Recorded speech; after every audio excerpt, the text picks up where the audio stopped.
last week, running from the heat, but the beat's coming alive.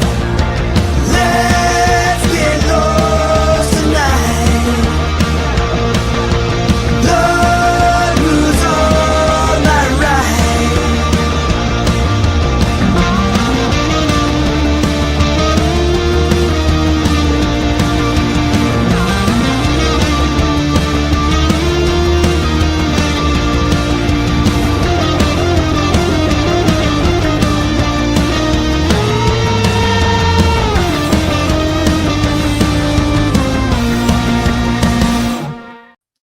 Hello, wackos. Welcome to another live episode of Without a Country. I'm going to turn my mic's a little hot. That's how you know I'm a little live.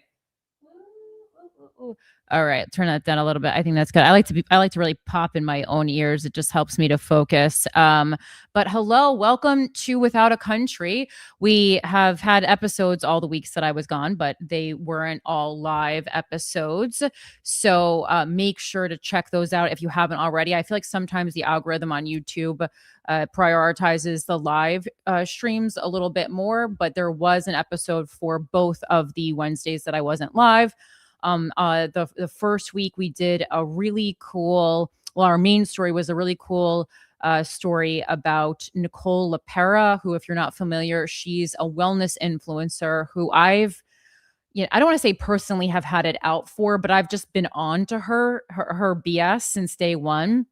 She's someone that a lot of people who follow me and a lot of my friends, quite honestly, were following. And so I followed her, and this was a couple of years ago. And I would say within a week, I unfollowed this woman because I was like, this is a maniac.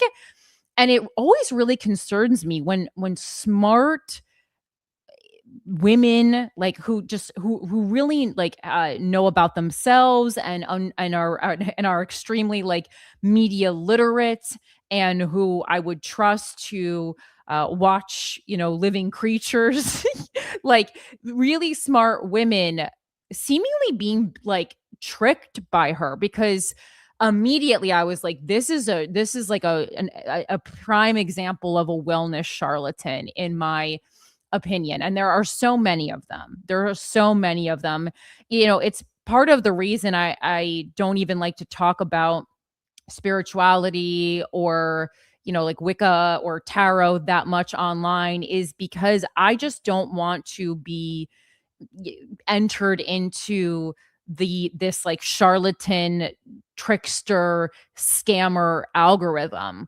I mean, I would say like 0.01% of the people who do this kind of stuff online do I think are really like legitimate. And that's, I have a whole conflicted feeling about all of that stuff anyway, because I feel like it's, like any mainstream religion, it can very quickly become a crutch or lead you down the wrong path. So it's something that I like to use to complement my own intuition and my own, school of life knowledge, and also, of course, science being one of the main things I value when looking at information, science, fact checking, investigative journalism. But that's what the first week is about, when I was gone. And then the second Wednesday I was gone, I did, as promised, I watched the documentary that's based on the Charles Manson Chaos book.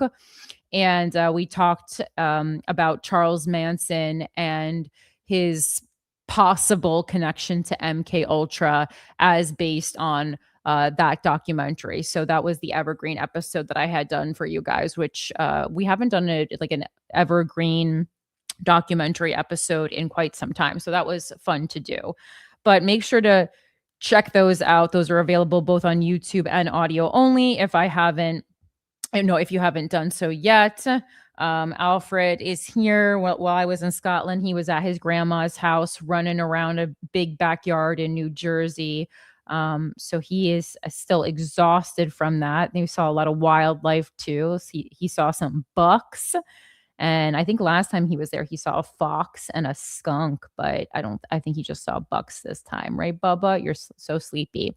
All right. But obviously, extremely sad day for the world, but this is kind of like this is my celebrity 9/11. Like this is, you know, and no disrespect to anyone who actually experienced 9/11. I've actually been watching and reading a lot of 9/11 content recently. I don't know why. It just like has been coming up on my feed, and there are some devastating and some really heroic stories from that day. And it's always interesting to revisit it, especially just because for Americans, that was kind of the day I think a lot of Americans realized that we aren't as a country as invincible as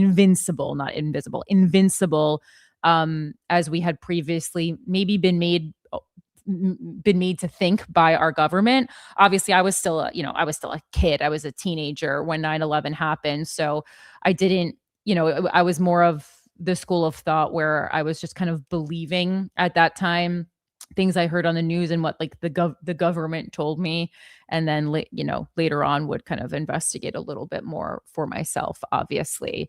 But yeah, Tim Curry, for those of you who are familiar with me, I mean, if anyone who follows me for more than like, I don't know, a month knows that I'm obsessed with Tim Curry. He's my favorite actor of all time. I did got the opportunity to meet him when he was on Broadway in Monty Python's Spamalot. That was like around 2005, 2006 when I was in college. My mom has been a long time contributor to, I believe this particular one. She's a contributor to many nonprofits. It's where I get my love of philanthropy from.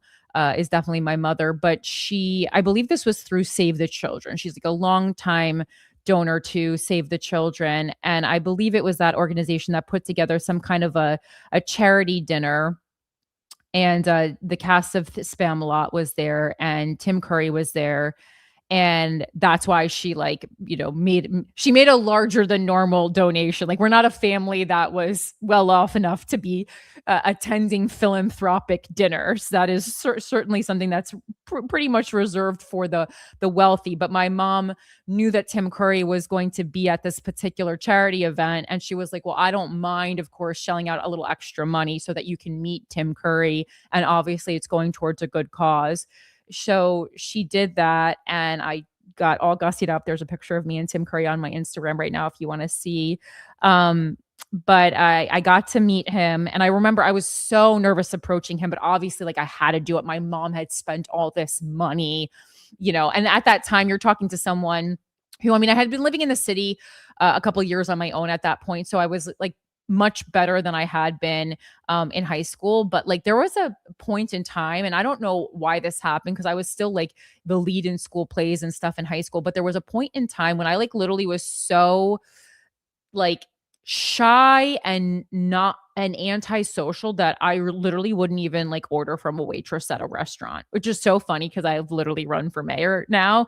But there was just like a brief period of time when I think it was more not so much that I was like nervous to talk to people, but maybe I had felt such a like a disconnection from people, or I had been around enough other like semi-adults or teens that by that point so many people had let me down or betrayed me that I just didn't feel comfortable interacting with them. I'm not really sure. I could do a psychological deep dive on myself another time. That's not what this show is about, but yeah, so I remember vividly approaching Tim Curry, and I think I was like, it's funny because I don't like gush over people a lot, but Tim Curry is definitely someone where like when I open my mouth, the floodgates opened. I can't even believe I held it together enough not to cry. And I just kind of like told him how much he meant to me and how I was like such a huge fan. And then he couldn't have been like more warm or welcoming or kind or like, just made me feel not at all like anything I was doing was psychotic. And like, if you guys know me, like I don't like sometimes if I'm like angry at something, I'll come off a little psychotic. But as far as like in a one-on-one meeting, I'm pretty casual. But yeah, I just remember being like so overwhelmed with emotion. And Tim Curry said to me, and I'm paraphrasing here, I probably have journaled about it if I dug in my high school or in my college journals a bit. But he was like, can I give you a hug? Or like he basically asked me for a hug. Because I think and I'm guessing, I'm guessing it was his way of like knowing that I would never ask him for a hug, but that I definitely wanted a hug and could use a hug, and like just loved him so much. I'm gonna cry right now. But and then so he asked me for a hug, and like, if he could hug me, and then he gave me a hug. And then my comedic memory of it is I was wearing a strapless dress, or like a sleeveless dress, as you can see there. And I had deodorant on, obviously, and I gave him a hug. And I remember like looking at his jacket, and it was a black jacket, and I was like, got deodorant on it, as is, a problem that many women experience when they give hugs to men in black jackets. I don't even know if I just like left it or what, but I was just like, oh my God, I got deodorant on Tim Curry's jacket. He didn't say anything. I don't even think he noticed, but I'm sure it's not the first time that this has happened to him, but I was like, fuck. So, I left a mark on Tim Curry, forever. And yes, thank you so much. There's so many people. I swear to God, I got so many DMs and texts today all day. I think I got more messages than when my own father died, than when Tim Curry died. Obviously, he's someone that, we all share and we all know, whereas my dad, you guys didn't know my dad personally. But I thank you for that. And it was making me, chuckle, but also I think, just shows that I've done him justice by talking about him and his legacy so much. Over the past couple of days, over the many years that I've been on air. And it's funny because yesterday, obviously, the world was so struck by the loss of Dolly Parton. And I love Dolly Parton, but I don't feel like Dolly Parton was someone who like specifically had, like a impact on my life. Like, I think she made an amazing impact as an artist in general, and I loved her, and I was always happy to read about her, but she wasn't like one of my people. Like my people, we know it's Tim Curry, it's the Spice Girls, it's Harry Houdini, like Amelia Earhart, they're already dead, and Andy Warhol, already dead. Like, those are like the people who, when we're talking about famous people, have had a profound impact on my life. And then we have like, people who are my comedian kind of realm, Mount Rushmore, my Kathy Griffin, my Dave Attell, my Eddie Izzard. And so my mom was kind of like sending me some pictures. My mom's a huge country music fan, big fan of the Trio, which is the musical group that was Dolly Parton, Emmylou Harris, and Linda Ronstadt. You guys have probably heard me talk about Emmylou Harris before. Emmylou Harris is a personal friend of my mom's, friend of the family. I've ridden on her tour bus. And so we have a deep connection, like in my household, to country music. So my mom was sending me all these pictures of Dolly Parton memorabilia that she's seen in her country music travels. And she was like, here, if you're posting a tribute. And I was, and I said, I wouldn't feel right posting a tribute about Dolly, because there's just too many other people who, like, that was their person, that was their celebrity. And I don't like to post just to get attention.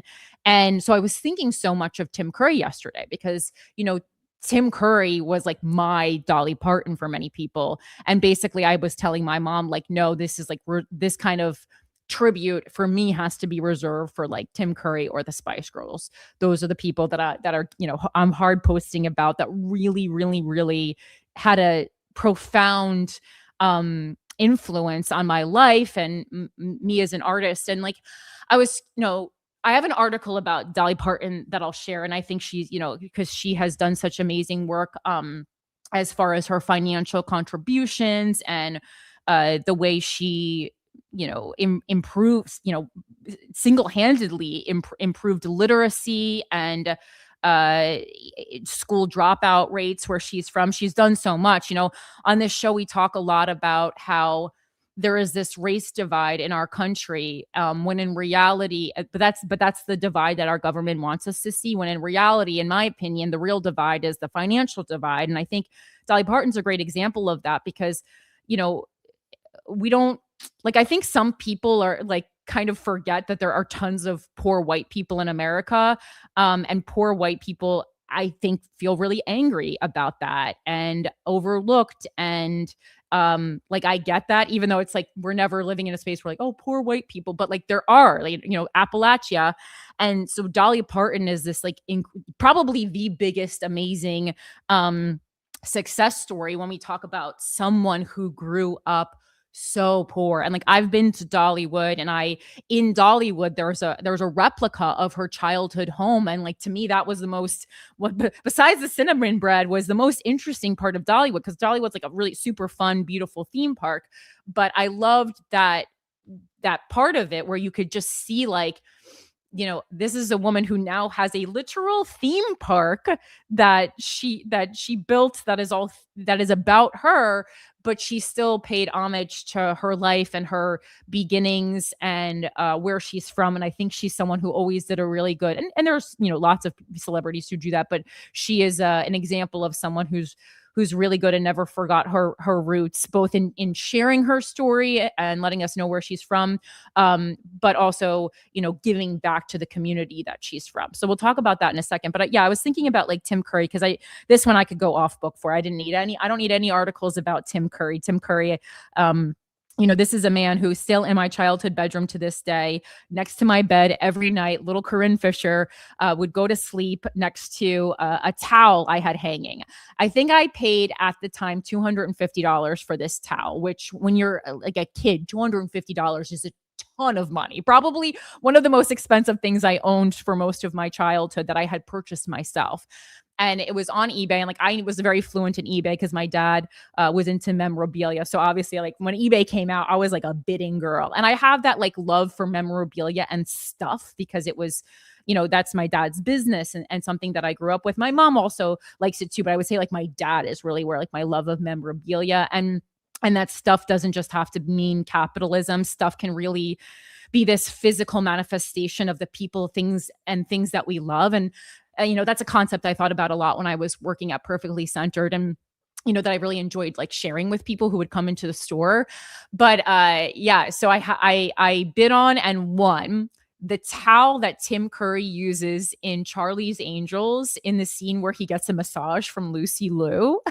It's like a cream colored towel. It's a plain towel. Literally, it has the certificate of authenticity, which, just if you're buying memorabilia, make sure you're always, you have a certificate of authenticity, and that it's from like a source you trust. Like, there's only a few like authenticators that I would trust. We can talk about that later. But they got, who the hell knows? They could have sent me any freaking towel. They could have just sent me a cream towel. I'm going on pure trust that this is a towel that touched Tim Curry's naked body. And I would sleep next to that. Little Corinne Fisher would sleep next to that every single night, hanging, of course, in plastic, so it wouldn't get dust on it. It's still there to this day. I love looking at it. It has brought me so much more, much more than $250 worth.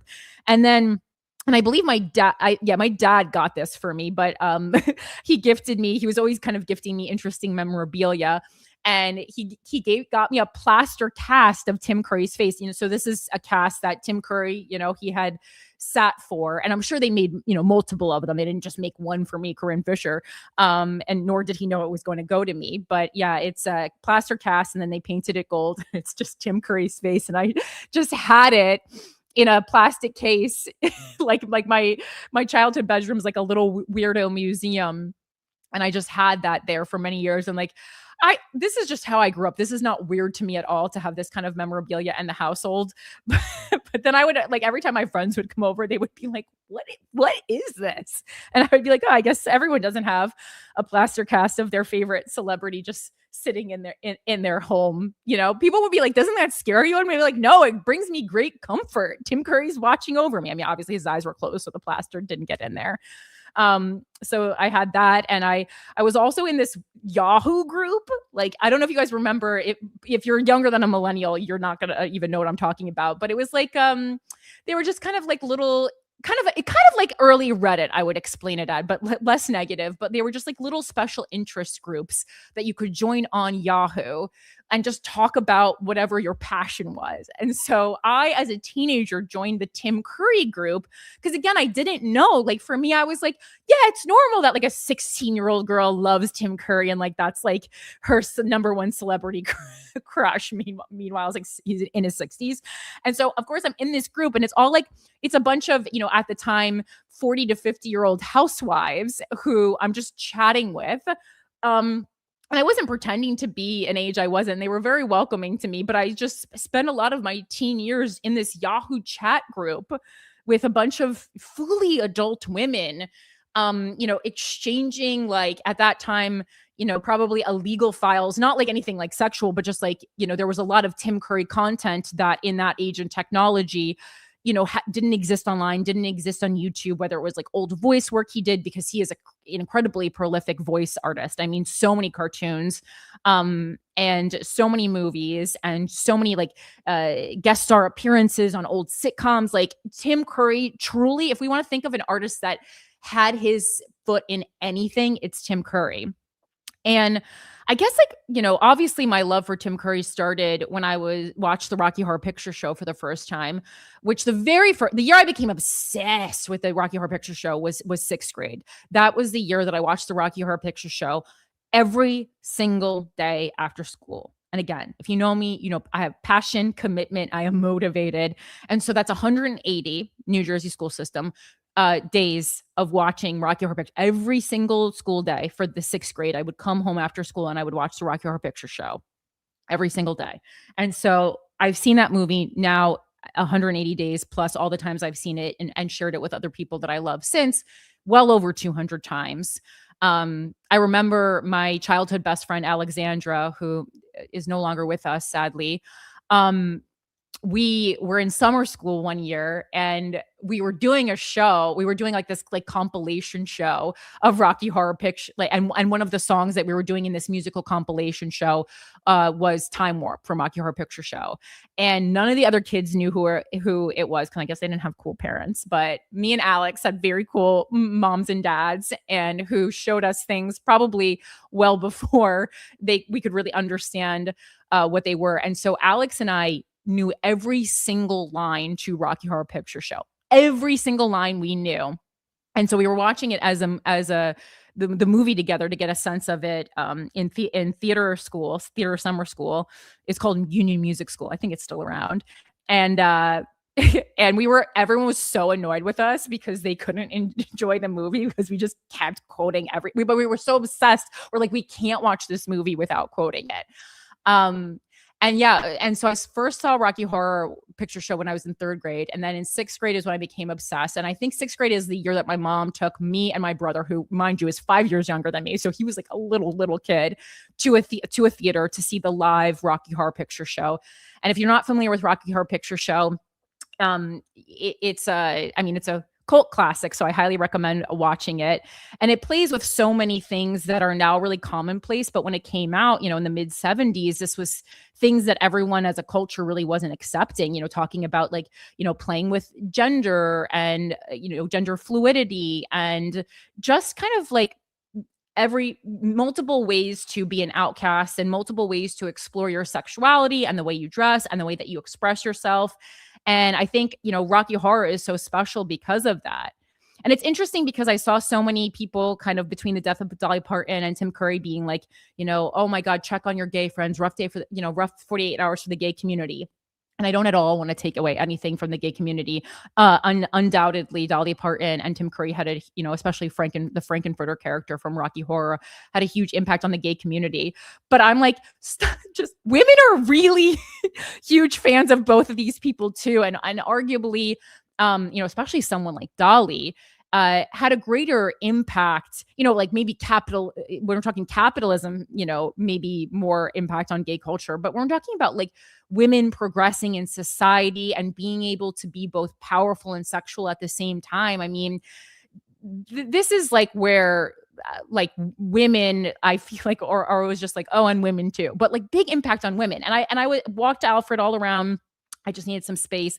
I walked Alfred all around the East Village today in this Tim Curry shirt that I treasure, and I have many Tim Curry shirts, but this is the one I feel like just encompassed, his whole career, all his major characters on here, and it was only women who came up to me. Of course, they're like, a lot of them were like girls who I'm sure like a little weird girls, but I've never had so many people come up to me and be like, I like your shirt, great shirt, whatever. Just nonstop, people. And it was all girls. And it's not like, gay men are afraid to talk to me or anything, but it was just like upsetting me a little bit because I was like, please, like, when we say gay community, like, obviously we mean gay men. Gay community, unfortunately, like, in this sense, it was very clear that it meant gay men, lesbians not included, even though they obviously are a part of the gay community. And it was just like, it was ticking me off a little bit. I was like, these people greatly impacted women too. So yeah, and Tim Curry, like, for me, when I think about, like, how I evolved as a person and started co-hosting a podcast called Guys We Fucked. I mean, when I think about, like, the awakening of my sexuality, and not like in a weird way, not like me as a kid sitting home masturbating or something like that. Not that that's weird if you did it, but like, that's not what I mean. I just mean like the potential of what sexuality can be, that it can be, that it doesn't have to be this like straightforward, you know just like man on top of woman, both dressed in like traditional male female clothing. Like, sex can be fun, sex can be an exploration, sex can be freeing. I really feel like the movie and Frankenfurter's character captures that. And to see like a in many ways like masculine man in high heels and fishnets and a corset, who was just absolutely owning everyone around him, just owning. And I mean, like, the character of Frankenfurter has plenty of problems. I don't want to make it seem like he's like a hero of the movie. He's certainly a villain and controlling and manipulative in many ways. But I think, like, as a young person, I had just never seen sexuality in that way, with a character that represented, I think, both masculinity and femininity so beautifully intertwined, and had this amazing power over the men and the women, Brad and Janet in Rocky Horror, and was strong but feminine. And I really loved that. And I remember always like taking that with me. And man, did it make me super attracted to men who like wear lipstick. And, that's why I love like a guy in eyeliner, certainly to this day.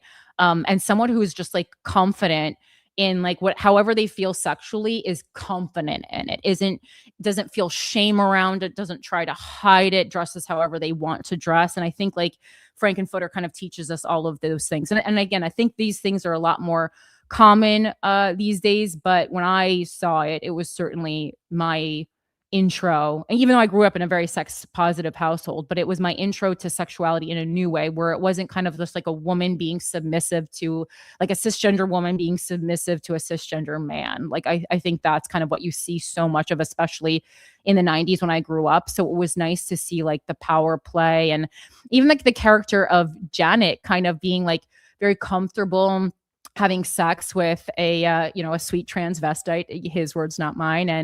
And Brad too. I loved that a straight cisgender man was like comfortable exploring that sexuality in the film. So if you haven't seen it, again, like, it's commonplace to go to a midnight screening of Rocky Horror Picture Show, and the movie is playing. And then there's also the shadow cast, which is real life actors who perform the movie in front of the movie screen. I know it sounds weird, but like, it's delightful. You have to experience it once in your life. And there's all kinds of like cues that you yell out, and things that you throw at certain times. Different shadow casts do things different ways. But if you live, in a major city, I'm sure there's a showing, and I'm sure there will be many showings this weekend in honor of Tim Curry. But I highly recommend you go see it. And, probably good to watch the movie on your own time first, because you're not going to be able to really process it with all the stuff that's going on in a live screening with the shadow cast, because, people be stepping on lines and stuff. But it's definitely something that I try to share with anyone in my life who I love, who has never experienced it before, and something that's very special to me. So yeah, I mean, it's not very often that I don't know that I've ever actually cried over the death of a celebrity. I was trying to think about that, but definitely shed some tears for Tim Curry. That being said, in a later interview, or a pretty recent interview, he, said that while he's not chasing death, I think he said, while I'm not galloping towards it, I feel like when it's time, I will welcome it. And I think, for all the time I've spent thinking about grief in the past 5 or so years, I I think that all we can hope for in life is that when death comes for us, that we like are ready for it, and not like, or like that we're kind of like we feel ready, like you feel calm and ready to accept death. I think that's the goal. And Tim said, he was ready, and I don't want to speak for Dolly, but I feel like certainly a life well lived, and that, she said in an interview years ago that she has no regrets. And like I said, same girl, same.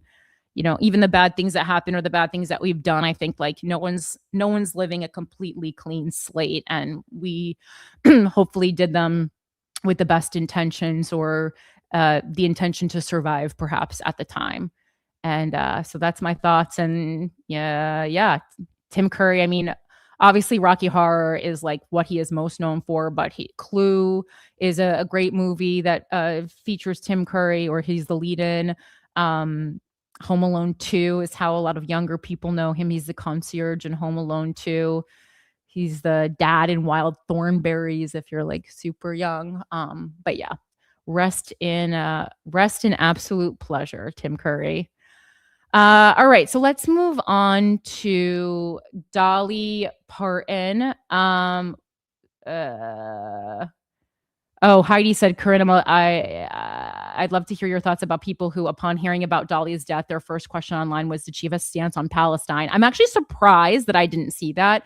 Dolly is one of those people who...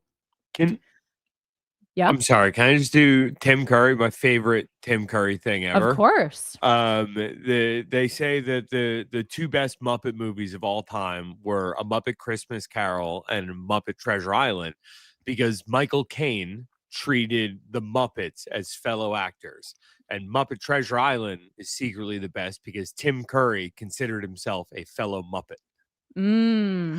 And it is, I mean, that's my favorite. That's the goated Tim Curry, if you ask me. Long John Silver and Muppet Treasure Island. Well, Tim Curry also wasn't afraid to go for it. Oh, and the other thing that I wanted to say about Tim Curry, like, yes, he wasn't afraid to go for it. He wasn't afraid to play.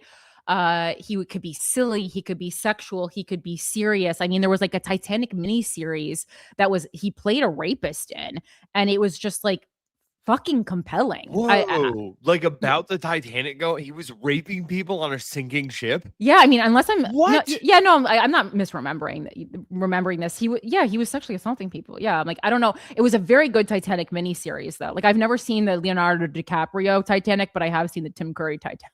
So I said, you know what? When you nail it, you nail it. And I mean, and I famously, and when I say famously, I mean famously in my own family, when Tim Curry played Scrooge in the Christmas Carol that they do at Madison Square Garden, the theater at Madison Square Garden. They had done it many years. I had seen Tony Randall in it, but when Tim Curry played Scrooge at the end of it, and this was in a time when standing ovations actually meant something, unlike today when every fucking thing gets a standing ovation, which is, that's my Subway take, is standing ovations need to mean something. You should only be standing if it is something that should deserves a standing ovation, which is like very few artistic pieces deserve a standing ovation. Anyway, that make me very angry about it, because a standing ovation is so meaningful as an artist, but you have to fucking earn it. And so, yes, I started a standing ovation for Tim Curry. When he played Scrooge, first person up. I don't even know if most of the audience stood, because like for a piece like that is, played every single year, usually they're not getting a standing ovation because it's not like a, new original piece of art. But I said, this man deserves it. Amazing. And Tim Curry also was like never shy about his greatness. And I really like that quality. Like, he was like, I'm good. Like, I'm good at being an entertainer. I'm good at this. And I hate when people are faux humble. It fucking drives me up a wall.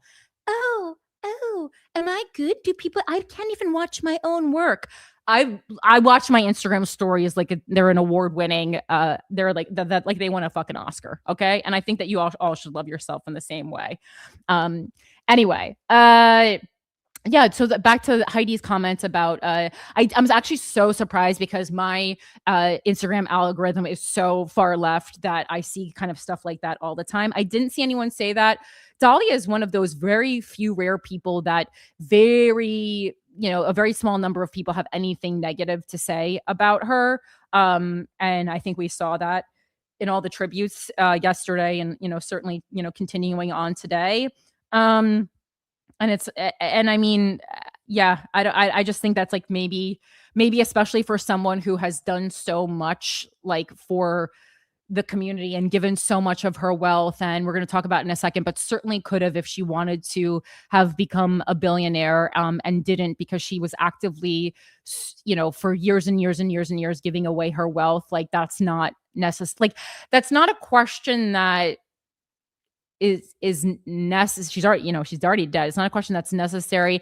And it's also, I think, a question that is hurtful towards the genocide in Gaza. Like I think if that's because it makes the people who support Free Palestine seem like people who don't have empathy, who aren't even letting the corpse cool down before they're trying to make it into a political stance. And I think stuff like that is super harmful, more on the left than the right, because it happens more on the left than the right. But that's what I think. I think it's like bad PR for the left, the same as I think it was bad PR for the left when people were celebrating Charlie Kirk's neck getting blown out. Again, not a person I miss, not a person who I agreed with. Don't think it's a loss for society, but I just don't think, seeing a bloodbath, in a what should be society that has its shit together, even though it's not, just political violence at all means that democracy is crumbling. It's not good. All right. So let's get into this Dolly Parton article. Obviously, these deaths are some of the biggest news stories this week, which I am taking the time to do it. And as I said, Tim Curry, I know, specifically is I don't know, it's a real part. He's a real part of who I am. But this article is from abcnews.com, and it says Dolly Parton's legacy of giving inside her decades of philanthropy. This is by Shafiq Najib. And this is obviously from yesterday, right? Yeah, yesterday.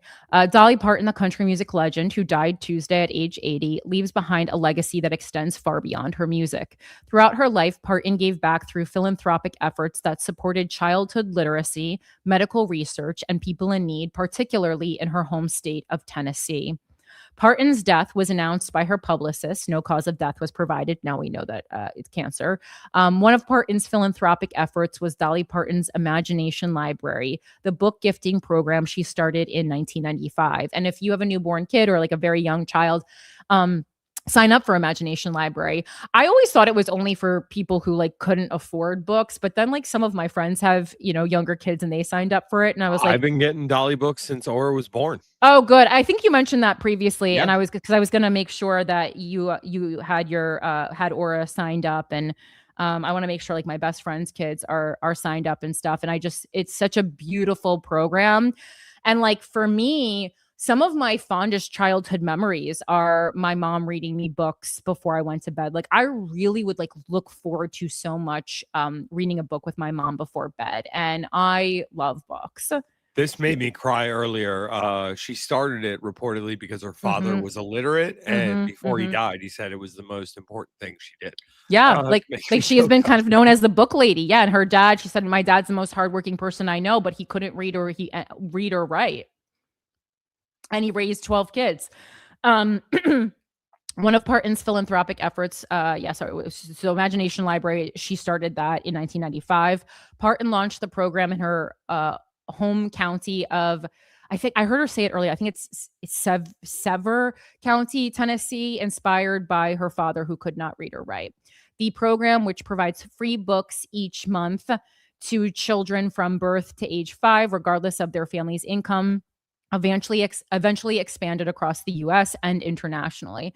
And I think also because you have money doesn't mean that your family prioritizes like reading, quite frankly. And I think it's so important, and reading it, like, books are relatively inexpensive, especially children's books. And so it is this thing that, if we start early, it's like it can be this great equalizer early on in life, which is why I'm so passionate about public schools. if you can read, you can, because it's like it's like immediately if you start off behind, it's very hard to catch up. But if we are, if our public schools are as good as our private schools, and it doesn't become that, like, education shouldn't be pay to play. It should be equal footing that we all have. And I think this, like, programs like this really help to make it even, or more, a little bit more even, equal playing field. Obviously, in a capitalist country, the playing field will always be a bit uneven. If you can read, you can self educate yourself, and you're just lost if you can't. Parton told Good Morning America in 2021, and that's true. And you'll hear so many people who maybe didn't go through a good public school system, or perhaps were, had undiagnosed ADHD, or just were like the school setting didn't work for them, but they still, became who they wanted to become because they educated themselves in the way they wanted to through reading. You can truly, and this is something I do as an adult, like, I create like almost courses for myself through the things that I read. And that's also why I read a ton of nonfiction as opposed to fiction. Not that you can't learn from fiction. Fiction has many great stories to tell as well. God, I have never read Wuthering Heights, but I made the mistake of watching Wuthering Heights on the plane home from Scotland, because your girl loves to watch the most tragic, stressful films on the way back, or on planes in general. And I know a lot of people didn't like the Margot Robbie, Jacob Elordi Wuthering Heights, but as my intro to Wuthering Heights, it was like, I mean, I was like sobbing. My boyfriend was like, he was like, you're really going through it over there. And I was like, I honestly had to finish it at home, because I was just like, I was crying too hard in a middle seat. Like, I was just crying too hard in the middle seat. And I'm like, Corinne, why were you in a middle seat? Because I used my Amex points to pay for the Scotland trip, and you got to pay for, and they don't give you as good seat options. And I was like, I'm 5'3". I'll just sit in the middle seat and get this trip to Scotland on points. Friendliest country I've ever been to, I will say. Shout out Scotland, and shout out everyone that came to my show in Glasgow. Great audience, super fun. All right. She says, I just think it's important for children to learn to read in the early years, to learn to love books and all of that, she said at the time. I also think it's important to read before you're in school with your family, so that you don't associate like reading and books as work. Because I think that's like a negative thing. Like, summer reading programs and stuff, like, the problem is it feels forced. It feels like it's ruining your summer. And it's not the book that you want to read. Like, programs later, especially when my mom was a teacher, they had more of a selection. I think we used to be able to choose between 2 books. So that was like a little bit of a democratic process. But I think if you have like a list of maybe like 10 books that you can read from, that could be really cool, because just, I think forcing kids to read is not great, but showing them books and then letting them select a book that speaks to their interests, and, maybe shows characters that represent who they are in the world, I think that's a lot better. But yeah, definitely, like, reading early before schooling, I think, is so important, so that you don't associate it only with work or homework or something like that, or something that is mandated. It should feel like joyful and bonding time. Following Parton's death, the Library of Congress remembered her in a post on X as a music legend and titan of children's literacy. The Library of Congress noted that Parton's Imagination Library received multiple library literacy awards, and that in 2018, Parton visited the library to donate the program's 100 millionth book to its collection and host a story time. Parton's philanthropic efforts were also remembered by current and former world leaders.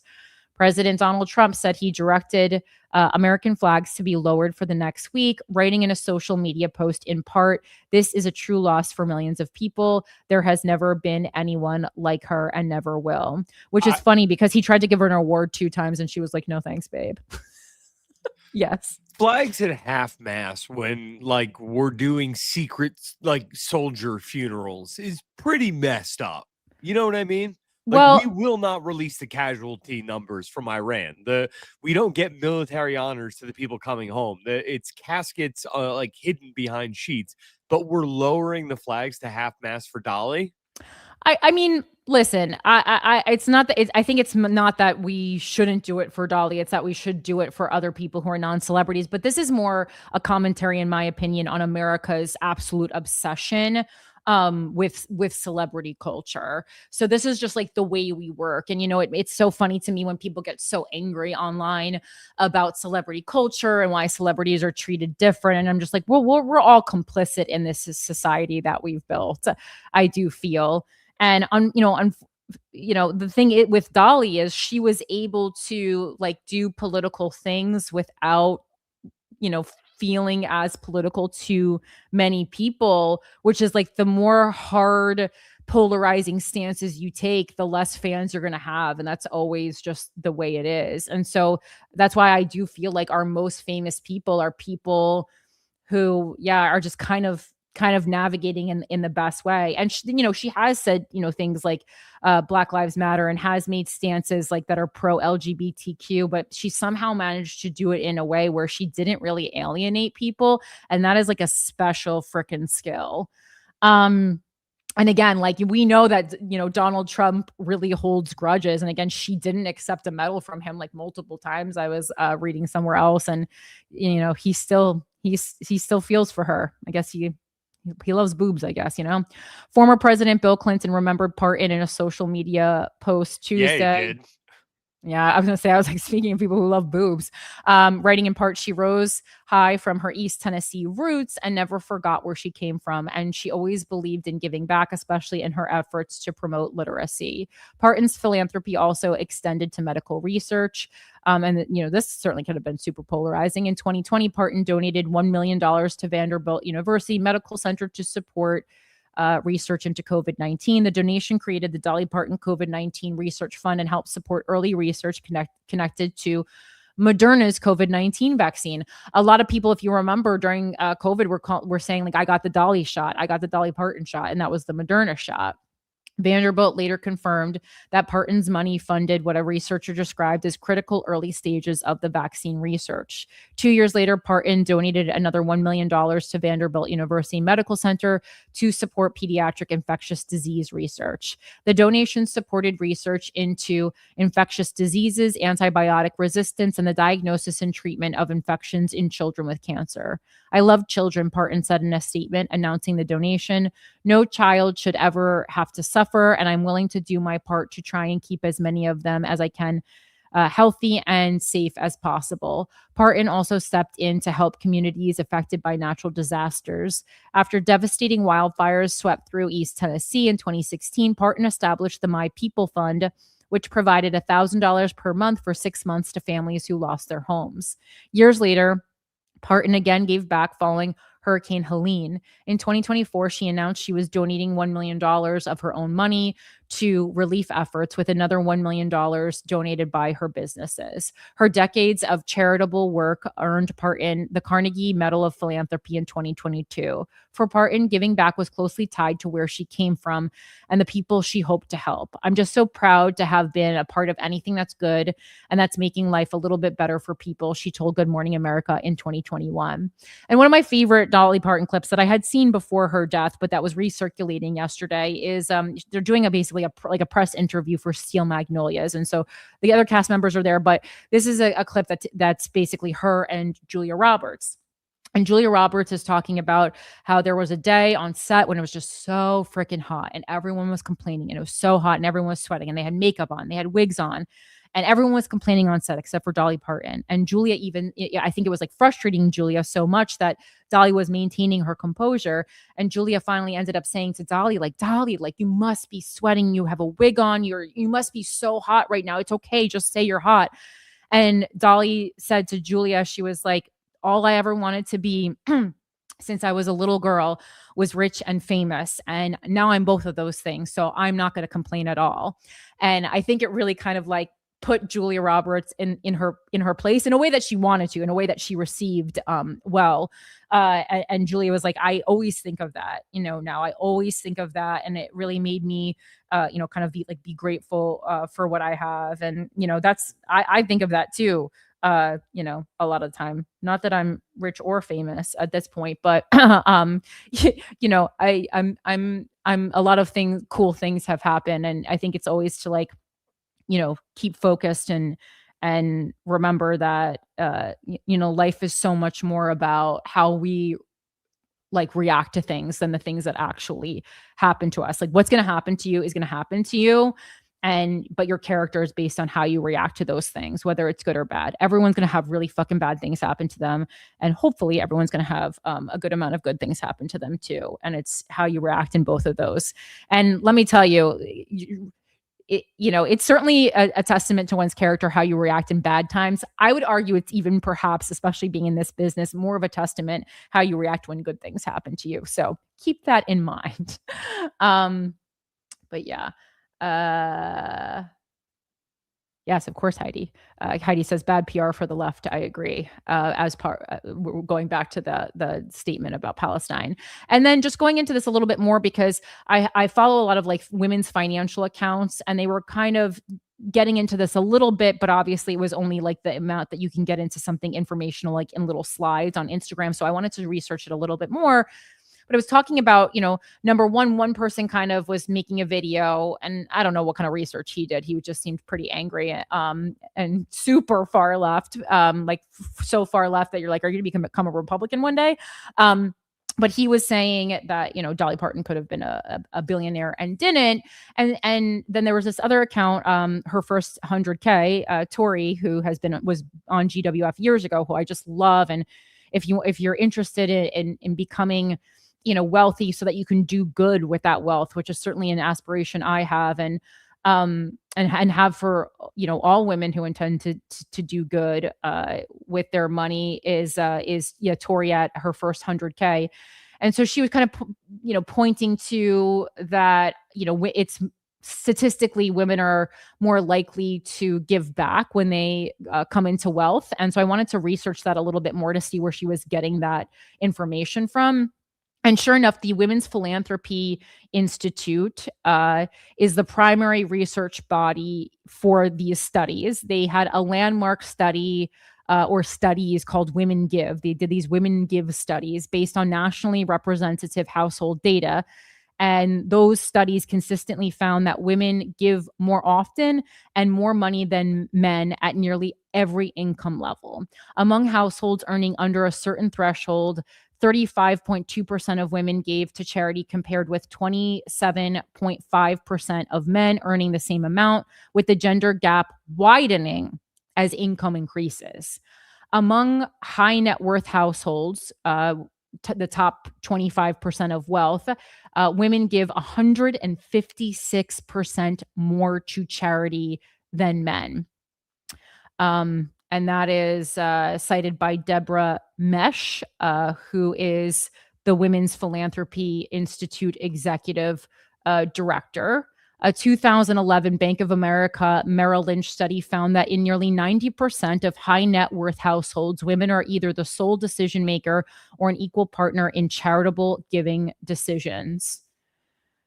So it's interesting. Men aren't giving, and they're not interested in even talking about it. How I'm gonna summarize that, rebrand that for you guys. Like among U.S. households worth over $1 million, 93% of women donated to charity versus 87% of men. One nuance worth mentioning: women give more often, but men still tend to give more in total dollar amount overall. So like more likely to give and gives a higher share are both true, but gives more total dollars isn't always. But I think that is also coming from the men have more money. Mackenzie Scott obviously is the modern billionaire case study. She gave away $7.2 billion in a single year, more than Jeff Bezos or most other billionaires have donated in their entire lifetimes. So I thought that was quite interesting. And just like yet another reason for pay women more, and for women to seek out and not feel weird about talking about making money and just in general making money, because I still really feel, and certainly experienced it firsthand, the pushback and negativity that I was greeted with when we signed the big luminary deal with GWF. And again, like this was years ago at this point, but the intention, I know the first intention is like, I don't have money, I'm not doing well, these people are doing well.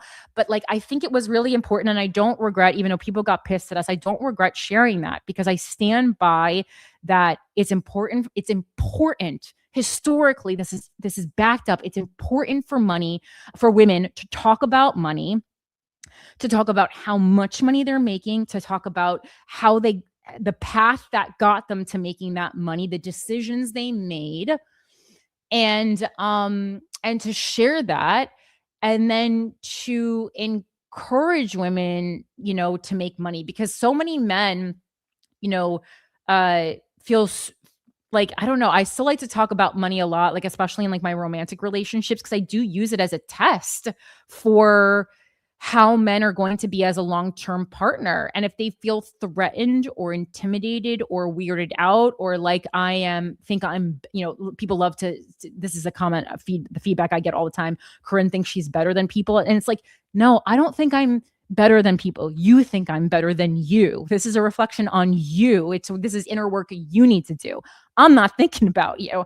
I'm thinking about fucking all the shit that I want to do in my life. And one of which is to encourage women to not feel weird about making money or pursuing things that are make money, or say things like, it is important to me to make money, because money is independence. Obviously, like, financial abuse is a big way that in relationships, I mean, it happens in gay relationships too, but a lot in heterosexual relationships, money is still used as a real avenue to control women.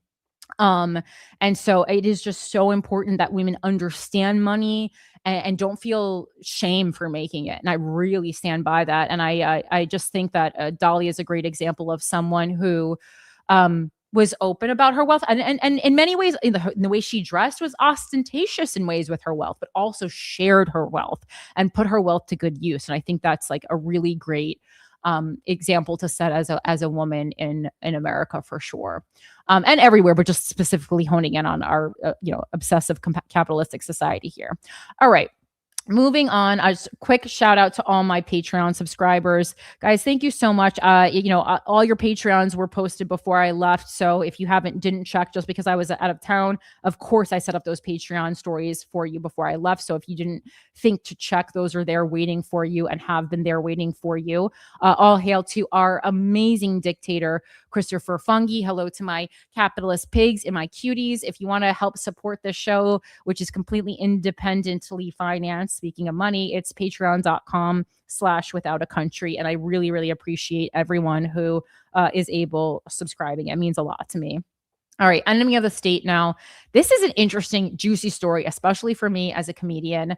And I hope it will be interesting to you guys too. But we're definitely going to talk about our enemy of the state this week. And it is Reggie Watts. And I got to be honest, did not see that one coming. A lot of people, when a story comes out, there were people I was not surprised with. Chris D'Elia, not surprised. Louis C.K., not surprised. Reggie Watts, I was surprised. He's if you're not familiar with him, he's one of the more famous like alternative comedians. I would call him. A lot of people were, saying, they don't find him funny. Definitely was not one of my favorite comedians, but it's an interesting comedian, like in small doses. I never minded when he was on a showcase show. Not a comedian that I'm going to sit down probably and watch a full hour of, but I always enjoyed when he was on a showcase show, because he does comedy in a different way than other people, and uses like kind of a lot of sound and plays in an interesting way. And I guess it's because of all the ketamine he apparently was doing. And so Rolling Stone put out a really interesting, if you remember his partner, I guess at the time was his ex-partner, but his former partner completed suicide. And so that was talked about. Reggie Watts made some interesting comments and videos about her death. And meanwhile, Rolling Stone was, busy working on an investigative journalism piece about him. I did nab a deleted video that is still there, that someone reposted on X, and I saved it and I checked it earlier and it's still there. So hopefully by the time we play it, will still be there, kind of that he deleted commentary on his former partner's suicide that just felt like I would say a bit too casual for commenting on someone that you used to spend your life with and, may have even been called your soulmate at a period in time. The fact that she's no longer existing on the planet, a little too casual for that, There are people who I don't speak to or haven't spoke to in many years, who I dated, who I shared an important period in, of my life with. And even though we don't interact anymore, like if they died, like I would be devastated. And again, I don't like to tell other people how to grieve, but it was just very casual. Very casual. All right. So this says exclusive. Reggie Watts is a prominent ketamine advocate. Was it his ex's undoing? The comedian promotes ketamine and psychedelics to explore higher consciousness, yet friends of his ex-girlfriend who died by suicide claim his encouragement fueled an addiction. Watts' team calls the claims dangerously false. Before we get into it, obviously, if you guys know me, I am definitely like pro psychedelics. I'm pro ketamine. I'm pro ketamine therapy.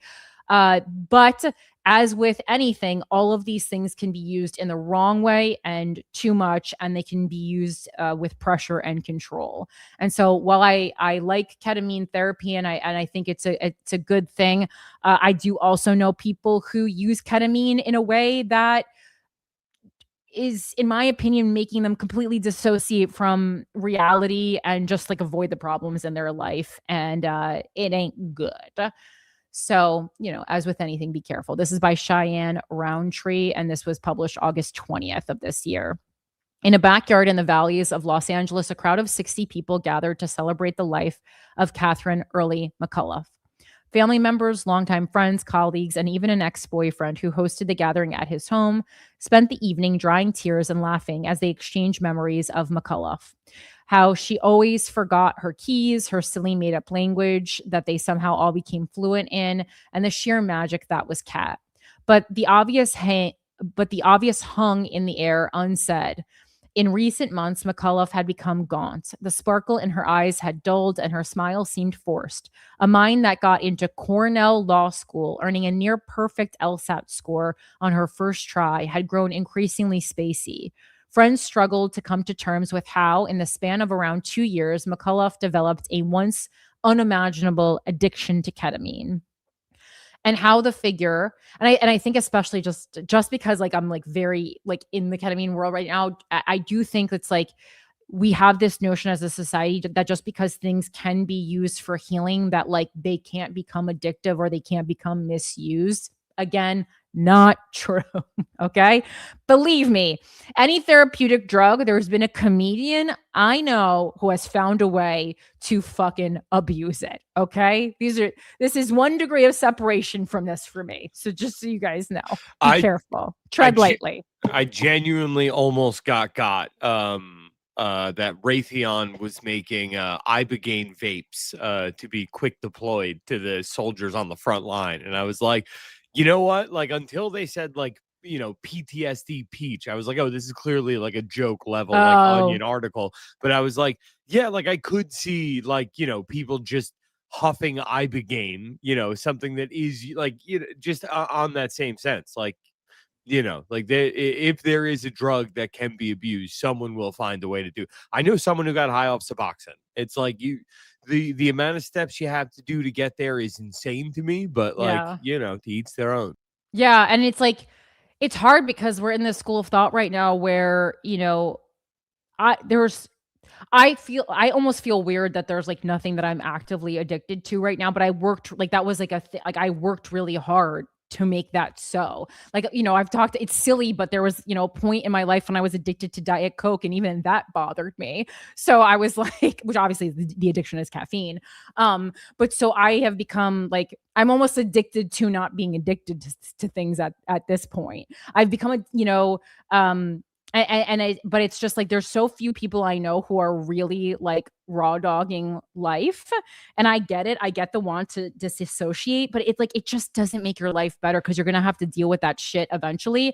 And I was thinking like that's why I take so much longer than everyone I know to like process like a breakup or process death. Like and I'm like that's because I'm just doing it all like in a linear sense. Like I'm not using substances to push some of it back. So so I'm like, that's why it seems like I like realized this very recently. I'm like, that's why it feels like I'm like sad for a long period of time after these things happen, because I'm just doing it all in one fell swoop. I'm not saying that's the best way or the only way, but just like everyone I know is just like checking out so frequently. It's kind of alarming. Well, but I'm also confused about like a ketamine addict. You know what I mean? Like I'm someone who habitually uses ketamine, will do it in social situations. Like I'd say I do more ketamine than the average person. And like, I You don't don't know. do ketamine more than you do weed, do you? Do weed. I'm No, such a God, no, nerd. Do you no, do that's crazy. weed? Do weed is crazy. We're not in middle school, I'm Corinne, but I know I'm a dork. I understand. but no, like I would say I would do I think I'm in the, you know, maybe at least the top 20th percentile of Americans who use ketamine. And I don't like, you know, I'll go weeks and weeks at a time without touching this because it's like I don't process it as an addiction the same way that like cigarettes are addicting or even marijuana, to be honest. Like there's certainly that is more addictive and Love that you're habitual. saying it, because I get a lot of pushback when I say it because I don't use it. But I'm like, guys, I've dated you. It's marijuana is addictive. Yeah, for sure. I assure you. I've done my own research. That's interesting though, because I just know personally some people who have used ketamine to the point where you're like, you're now on a different planet more often than you're on this planet, and I think that's hard, especially when you're in like a close relationship with these people. Fair But enough. yeah. All right, back to this article. I think this story is kind of very interesting and still, still coming out. All right, so ketamine and so she had this addiction to ketamine, and how the figure who had loomed largest over the 36-year-old's life was now absent. Her most recent ex-boyfriend, Reggie Watts. Had it not been for McCollough's all-consuming relationship with the popular musician and comedian, semi-popular, 9 of her close friends and sister tell Rolling Stone they believe she would still be alive. They say that McCollough, to quote one friend, wouldn't have fried her brain without Watts's encouragement to take a heavy array of psychedelics and designer drugs in the name of intimacy and enlightenment. And I do think that is manipulative.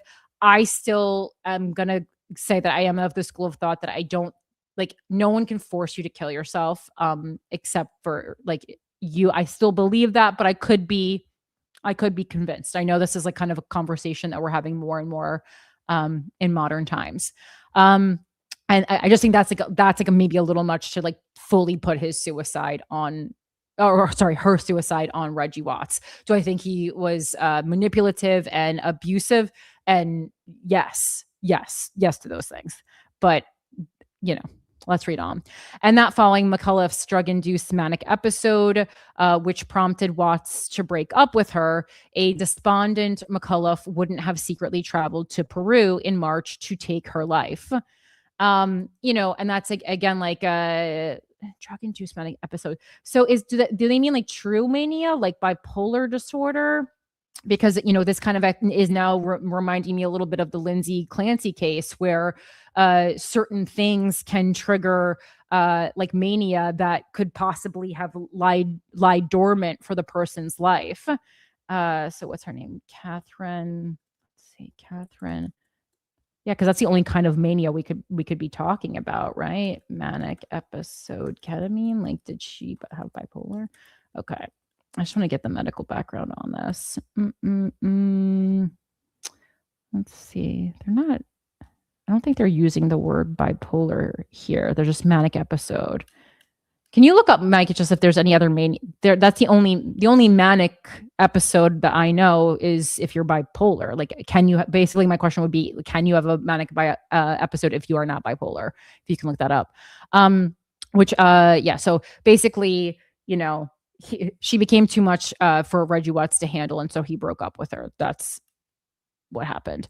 I would call it recklessness, Lacey Valentini, one of McCollough's closest friends, said, labeling Watts' enthusiastic promotion of ketamine. Mm-hmm. Sorry, I'm seeing here. Yes, you can experience a manic episode without having bipolar disorder, a condition doctors call secondary mania. Mania is a state of high energy, rapid thoughts, and a reduced need for sleep. When it is not part of bipolar disorder, an outside trigger or physical medical problem is usually the case. Oh, okay. Thank you. Interesting. Because I was going to say, none of these articles actually say bipolar in it that I'm seeing. Okay. Oh, so interesting to know. So we can all experience mania. Fun, something to look forward to. And other substances as so he's enthusiastic promotion of ketamine and other substances as dangerous. I'm so afraid that him being so cavalier is going to lead to irreparable harm or death of another person. Watts declined Rolling Stone's multiple requests for an interview and did not specifically address a majority of questions posed to him in a detailed request for comment. However, his attorney, Andrew Brettler, said it was dangerously false and a preconceived narrative to suggest that Watts was responsible for McCollough's suicide. Brettler also pushed back on Watts' alleged prodding of McCollough to take drugs with him, claiming she was already an experienced drug user.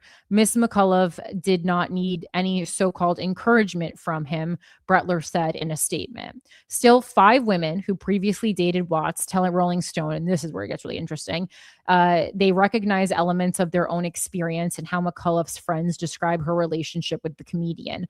Watts's needs prioritized above their own, the chipping away at their self-confidence, and the prompting to take substances with him. I do feel, and again, this is going to be a little heavier when you're in a relationship with someone like Reggie Watts, because he does have like that celebrity appeal. And again, I'm going to use celebrity light, diet celebrity. He's not someone like the average person on the street knows, but definitely if like you're a comedy fan, you know Reggie Watts for sure. I do feel like he's not who he projects himself to be publicly. I mean, yeah, him and every other male comedian. And I've seen many people hurt or mishandled in their relationship with him. Again, not illegal or criminal to hurt someone in a relationship. Not kind, but not illegal. Says Anna, who dated Watts in 2018 and was part of his larger friend group. She requested a pseudonym to protect her privacy. I have wanted to see much more accountability than has been taken for all of this. In the 5 months since McCollough's death, her younger sister Colleen still struggles to wrap her mind around how drastically McCollough changed during her time with Watts. I feel very strongly that the sister that I knew before this relationship would still be here if she had never met him, she says. I do also wonder though, like if this transformation hadn't have happened with Reggie, would it have happened with someone else? Again, and that is not absolving Reggie Watts of the negative impact he had on this woman's life, but it also tells me that perhaps there was a lot of times where relationships are acting at, I've read something yesterday that was like, relationships are basically a mirror, a window, or a door. It was a little corny, but I kind of liked what it was saying. So like a mirror is obviously like reflecting things back to you, like that other person is reflecting things back to you. So that's like a learning relationship. Then there's a window, which is a window relationship is not the relationship you're going to go be with forever, but it shows, it's a window. So it shows you things that are possible. And then a doorway relationship is the one that you want to stay with for all time, because you both can walk through it together into the future, right?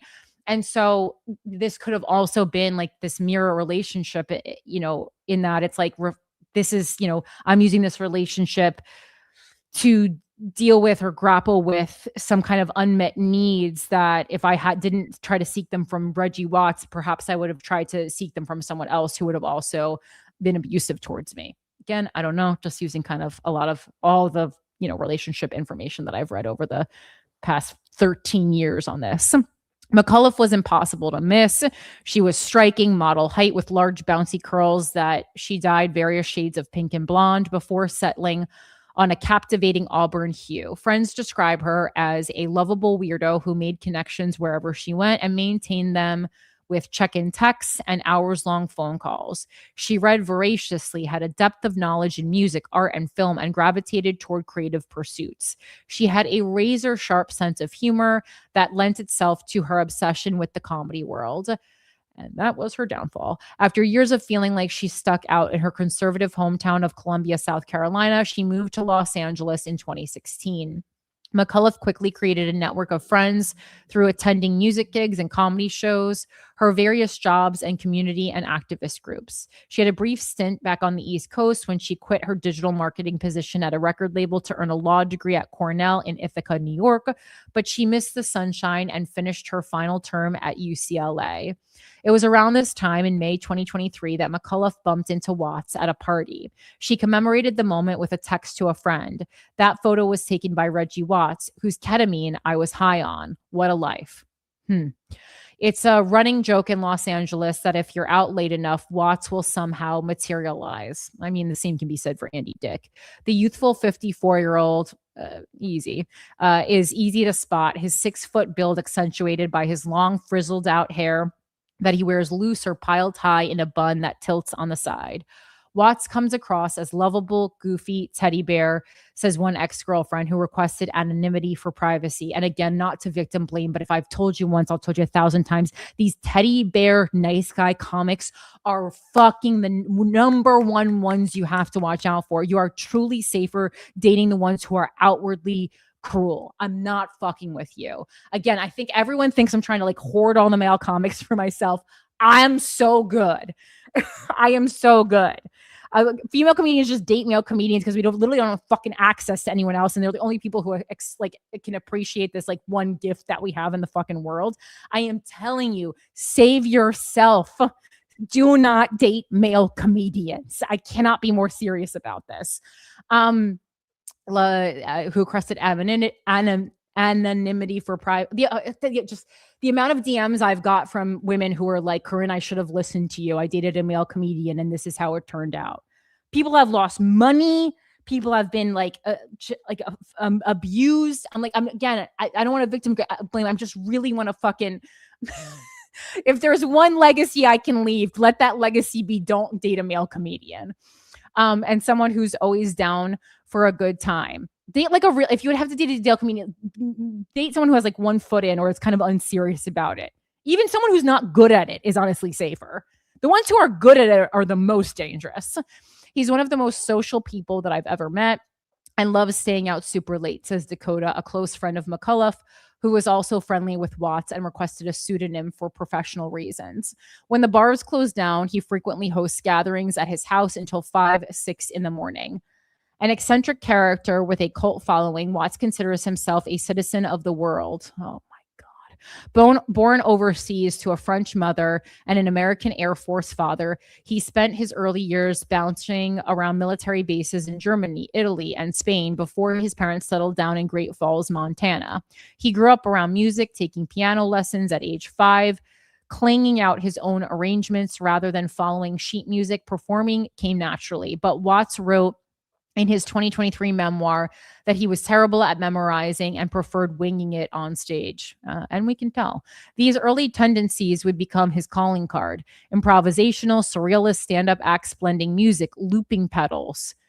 You know, another rule, just if someone takes out a looping pedal, you don't need to date that person. And comedy. Watts bounced around, and if you don't know what a looping pedal is, just go the rest of your life not knowing. Watts bounced around small bands before he began composing for comedy specials and the Key and Peele show, and starred in the TV talk show comedy Bang Bang. His big Hollywood break came in 2015 as band leader for James Corden's, another winner, late night show, which ran until 2023. The New York Times crowned him the most influential absurdist in comedy today in 2016, because there's not that many. McCollough told friends that she doubted Watts remembered their initial encounter, but when she bumped into him again at another party in late 2023, they began a whirlwind romance. McCollough thought Watts was a comedic genius. Another rule, don't date anyone who you think is a genius. Or if you think they're a genius, don't let them know you think they're a genius. And the pair shared a similar sense of humor, establishing their own bits and improvisational riffs. She was taken with him immediately, Colleen says. She just got hooked. The two began spending all their time together, with Watts flying McCollough first class to join him on tour stops. It was very intense. McCullough's friend John, who asked that his full name be withheld for reasons related to his job, says, I would describe it as Reggie love bombing her. Like, let me fly you out to here. Let me treat you to this. It was extremely generous. Watts's munificence was world-changing for McCollough, Valentini explains. It truly felt like a cheesy romance movie, she says. He was really playing the part. He met her every desire, and she really wanted that.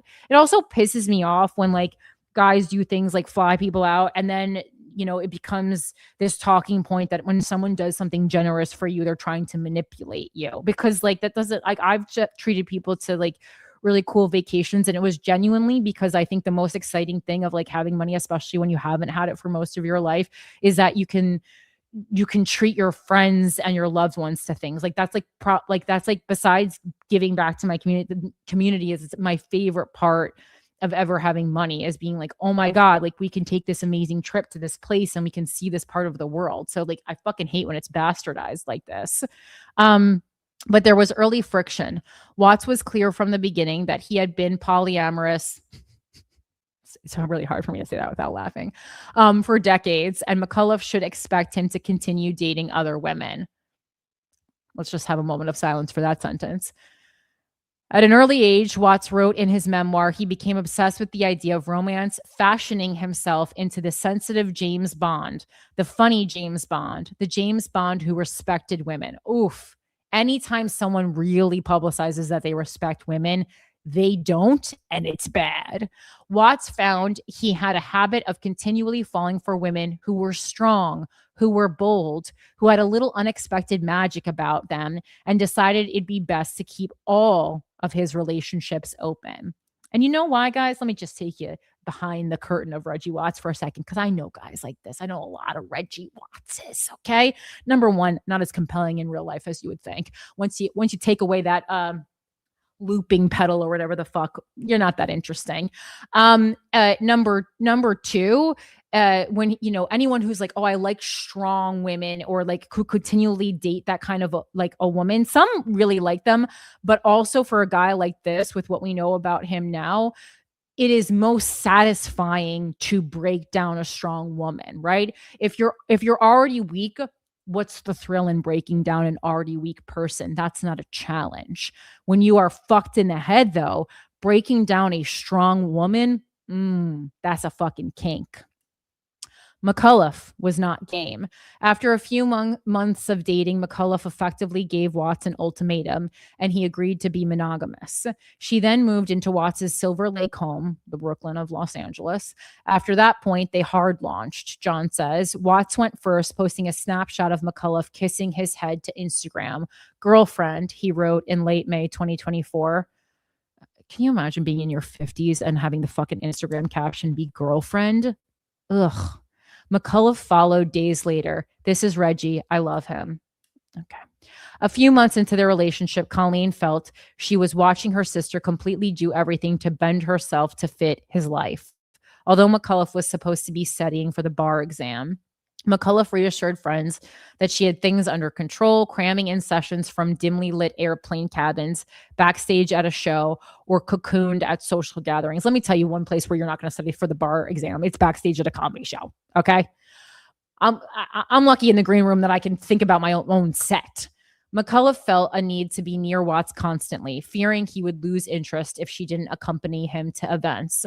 As a result, she became his shadow.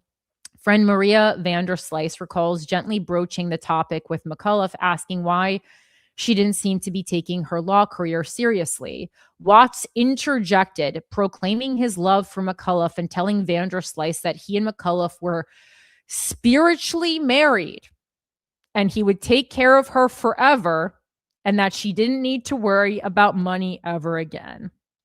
Let me tell you, I've heard a lot of excuses for men not proposing to women who want to be proposed to.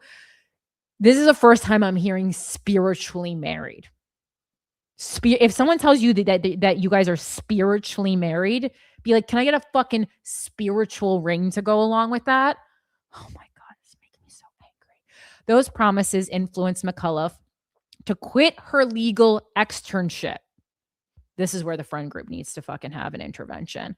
In mid-2024 and become Watts's unpaid assistant. Wee woo, according to Colleen and three friends. With Watts purportedly stressed about finances, the guy who a paragraph ago said McCollough needed to never worry about money. I was wondering when he was talking about flying her first class everywhere, because I go, Reggie Watts doesn't have full fly you first class everywhere money. Whitney Cummings is open about not having fly first class everywhere money. She was like, that's an absolute, she's like, she said that's an absolute dumb way to go broke. Here you go. and Whitney Cummings has a ton more money than Reggie Watts, like a ton more. You think about all the shows that she's, TV shows that she's produced, created.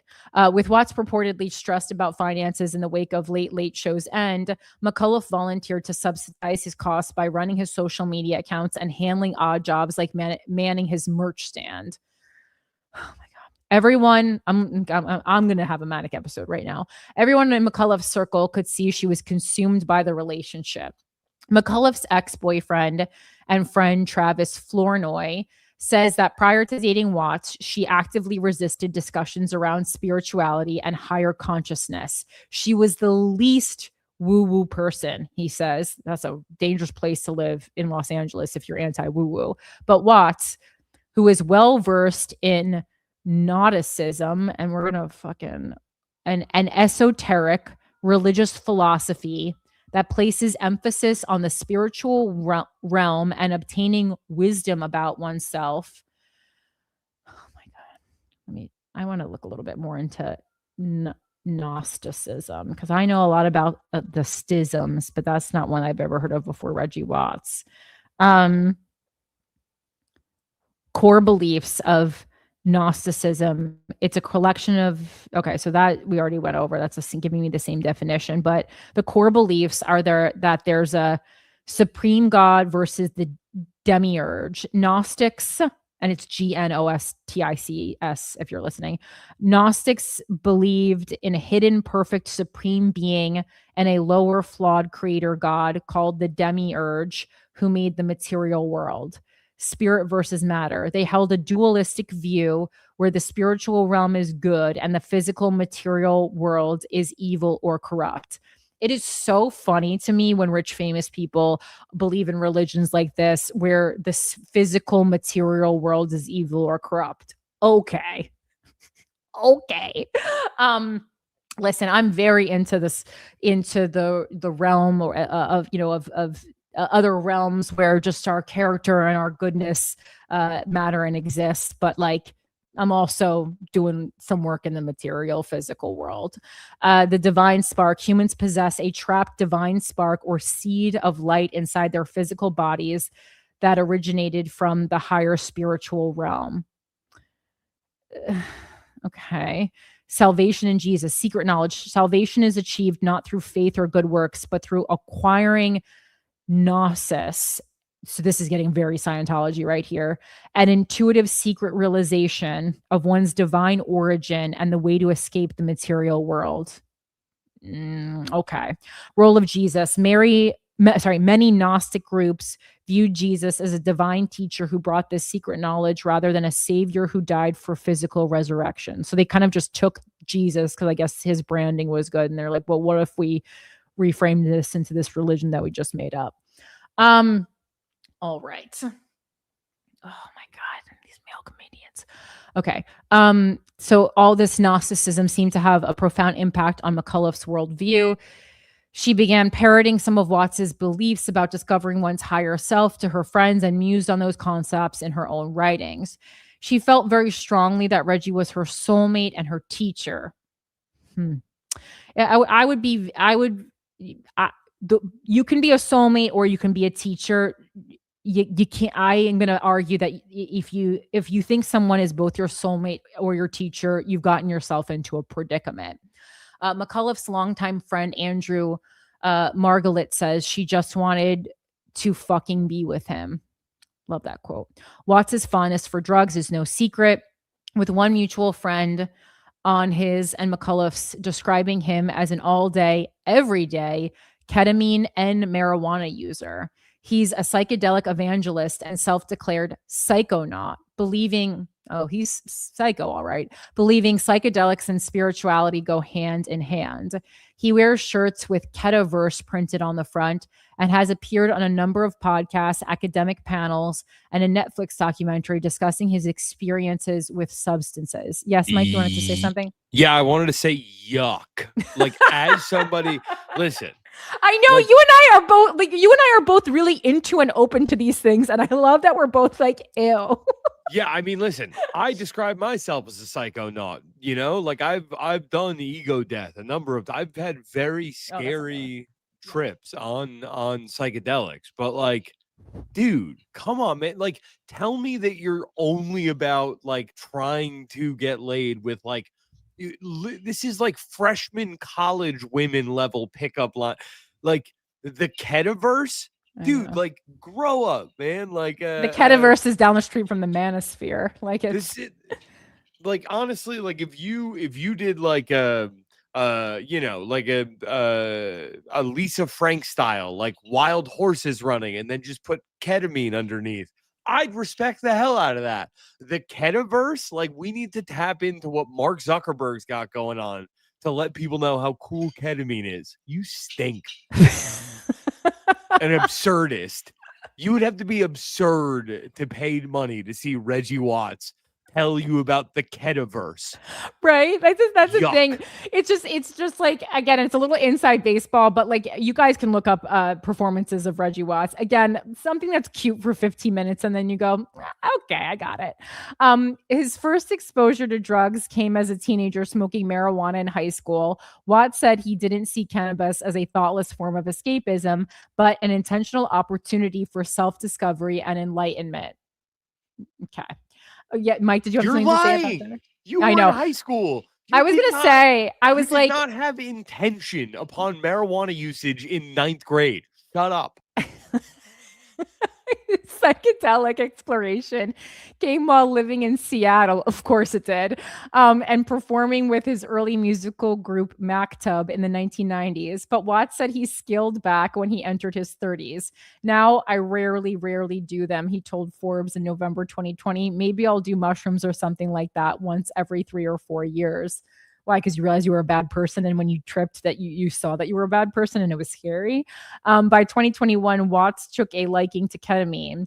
Is anyone in a K-hole? Watts semi-jokingly asked the crowd at the Outside Lands Festival in San Francisco that October. He then launched into a spiel. The answer is yes, dude. Yes, for sure. He then launched into a spiel about how he was a client of ketamine and he'd encourage all of you guys to get a prescription. According to Watts, ketamine felt like dancing on the edge of a black hole and experiencing pure consciousness observing itself. Developed.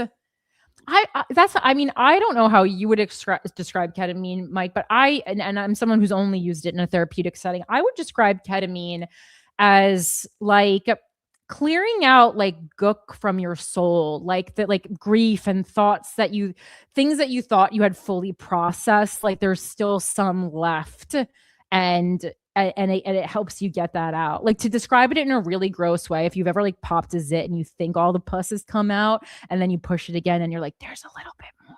That's ketamine for me. How would you describe it? In a non-obnoxious way? I would describe it as a warm bath. Oh, that's I like that. Literally what it feels like to me. It's like, I'm not, there's no need to, like, of all of the drugs that I do, that's the one I need to get the least on the soapbox about. What does it do? It lets you just chill, stop the racing thought. You know what I mean? Because I was like, for me, it doesn't stop. It actually encourages thoughts, but it's not like, it's like, even like when sad things are presented, when the trip, I guess, is over, which for me, like with the dosage, with the therapeutic dosage is only lasting about 30 minutes. When it's over, even if I have explored difficult things, I don't feel like I don't carry the heaviness with me afterwards. That's how I would, because I don't want to dissuade people from doing ketamine therapy, but like I also don't continually self-medicate if you don't know exactly what you're doing, or if you're just, we're talking about like, concentrating on this other realm. Let me assure you, as long as you're alive, you also need to concentrate on things going on in this realm. And if you don't, you're going to get fucked in the ass. What I will say, it's great if you want to lock in to try to beat Super Mario 3 on the Nintendo Switch. I really wish I could turn off your mic right now. It's really good for that. Developed in the 1960s as a surgical anesthesia, ketamine has grown in popularity as a recreational drug, particularly within the rave and nightlife community, for its dissociative and psychedelic effects. It's also used as a sedative for large animals, earning its reputation as a so-called horse tranquilizer. In the 2010s, a wave of studies found ketamine had significant success in treating neurological conditions, particularly depression, PTSD, and anxiety. And a surge of ketamine therapy clinics began popping up across the US. And just so, it's also like there's still tons of studies to be done. And I've talked to a lot of people, and like I never, from professionals, I'm never getting the depth of answer that I have, wanted when it comes to ketamine therapy. But if you have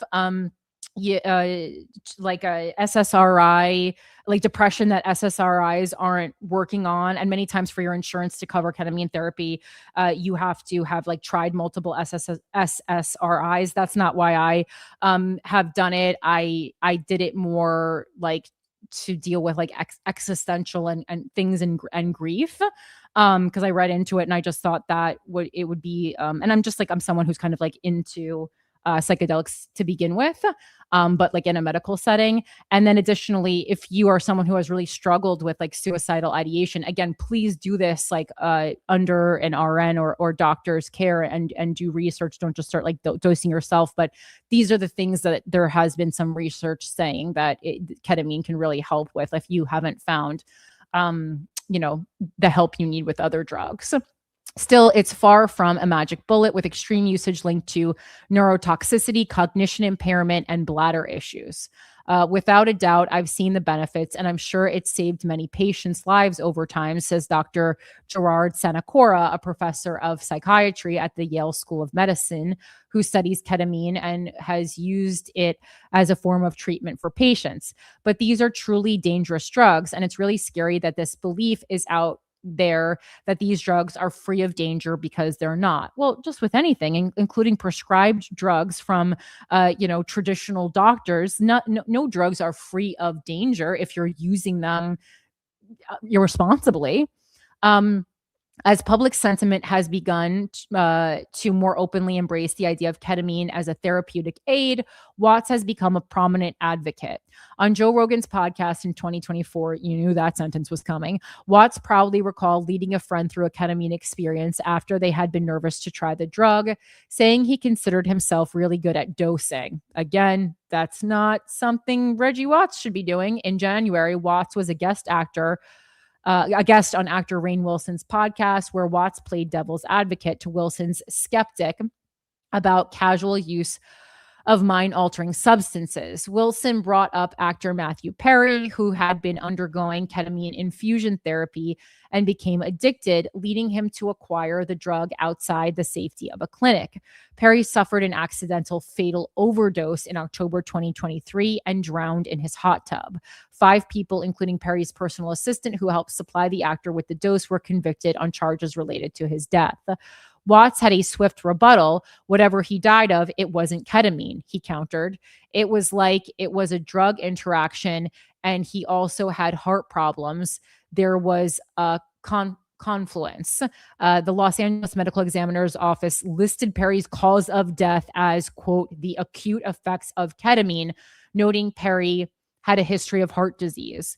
And ketamine is, if you have like high blood pressure or heart problems, this is something they'll go over with you before you start ketamine therapy. You have to do your blood pressure before you start it. It is dangerous if you have a high heart rate. So again, like it's like, who is prescribing this? And also, in response to Reggie Watts's response, it's cool that you love ketamine and that ketamine works for you. I don't believe that anything is a blanket solution for everybody. Number one. And number two, when someone even questions you about something, you immediately become defensive. That to me, it's crotch licking time. That to me is a huge red flag. You should at least be able to have a conversation. And it's also like, he's like just speaking out of his ass. He's like, whatever it wasn't ketamine. It's like, okay, just Google, like you have a phone on you, like unless you're too much in a different realm to have a phone, just Google it. That's in the material world. The spiritual world, we just vibe to communicate. What a dickhead. So annoying. I assume, listen, when I heard about Matthew Perry dying of ketamine in a hot tub, I assumed he drowned in the hot tub. Because he was fucking on ketamine and on another planet. Yeah. So it's like technically the water killed him, but yeah, ketamine took out Chandler for sure. Well, and it's also just like, I mean, like when you're doing ketamine therapy, they tell you to pee before you start it because they don't even want you walking around your own house, right? Because you're like, you can get dizzy and stuff like that. You can get nauseous. You can get dizzy. You can get Again, really good at doing the robot. oh my God. Viewers mainly agreed with Watts and scoffed at Wilson for being what they perceived as overly judgmental. And that's why I wanted to come into this, article, from the start being like, I am not anti-ketamine, right? It's clear that Watts has a fair amount of experience with psychedelics and he approaches them responsibly and thoughtfully, said one commenter. I also want to, point out Reggie Watts is a bigger guy. And I love when bigger guys try to like dose, skinny women. I know it says she was model height, but she was very thin too. So like if she's trying to take the same dosage as Reggie Watts, that's not the correct dosage. Also, the thing with ketamine is the more you do it, you build up, at least in my experience, a resistance to it pretty quickly. So then you're going to want to go up in milligrams. But like if you're new to it, like if Reggie Watts is doing it every day, he's going to be taking like an enormous amount of it. I even know friends who did ketamine therapy who were previously like, addicts of other things, and they could just handle way, way higher doses. But Watts is not to mention the half-life on it is crazy. So it's like it stays in your system for significantly longer than you even feel the effects of it. So it's like, that the effect is worn off, but the chemical is still working its way through your body. So it's like as you continue to dose on top of that, it's still like that buildup is going crazy. And that's where, I would assume a lot of overdoses come from, where it's like you're not feeling the first 6 spritzes that you did that night, but they're still in there and you're adding 8, 9, and 10 now. And it depends how you're taking it, because you can do the nasal spray, you can do the oral tablets, which is what I've done. And then you can do, because I was getting mine like, sent to me from doctors, registered nurses and doctors, like through a program. I tried a spritzer with oxytocin in it the other day. It was nice. Oh, I didn't even know that. Ketamine and oxytocin, nice mix. I didn't know that you could do oxytocin as a drug, like the love. That's so interesting. Yeah. I mean, it's a nice compliment. And yeah, and then obviously, like in the very high end clinics, and this is extremely expensive, you can get ketamine intravenously. Not as expensive as you think. I looked into it. It's like $600 a session. I looked into it too. There's a place in Connecticut you can get it a little cheaper. I'll give you the number. I only did ones in the city. Well, the reason was like I would have been willing to spend the money if I felt that the people in those facilities had a true expert level of knowledge. But I interviewed several of them and they really didn't, and it fucking pissed me off. And I was like, I'm just doing the by mail one myself. Hi, buddy. I get that. Yeah. Okay. If you're looking to do it for medical purposes, they should be on their P's and Q's. Yeah, exactly. I was asking like very simple questions, and they were like, we don't know. I was like, this is not good.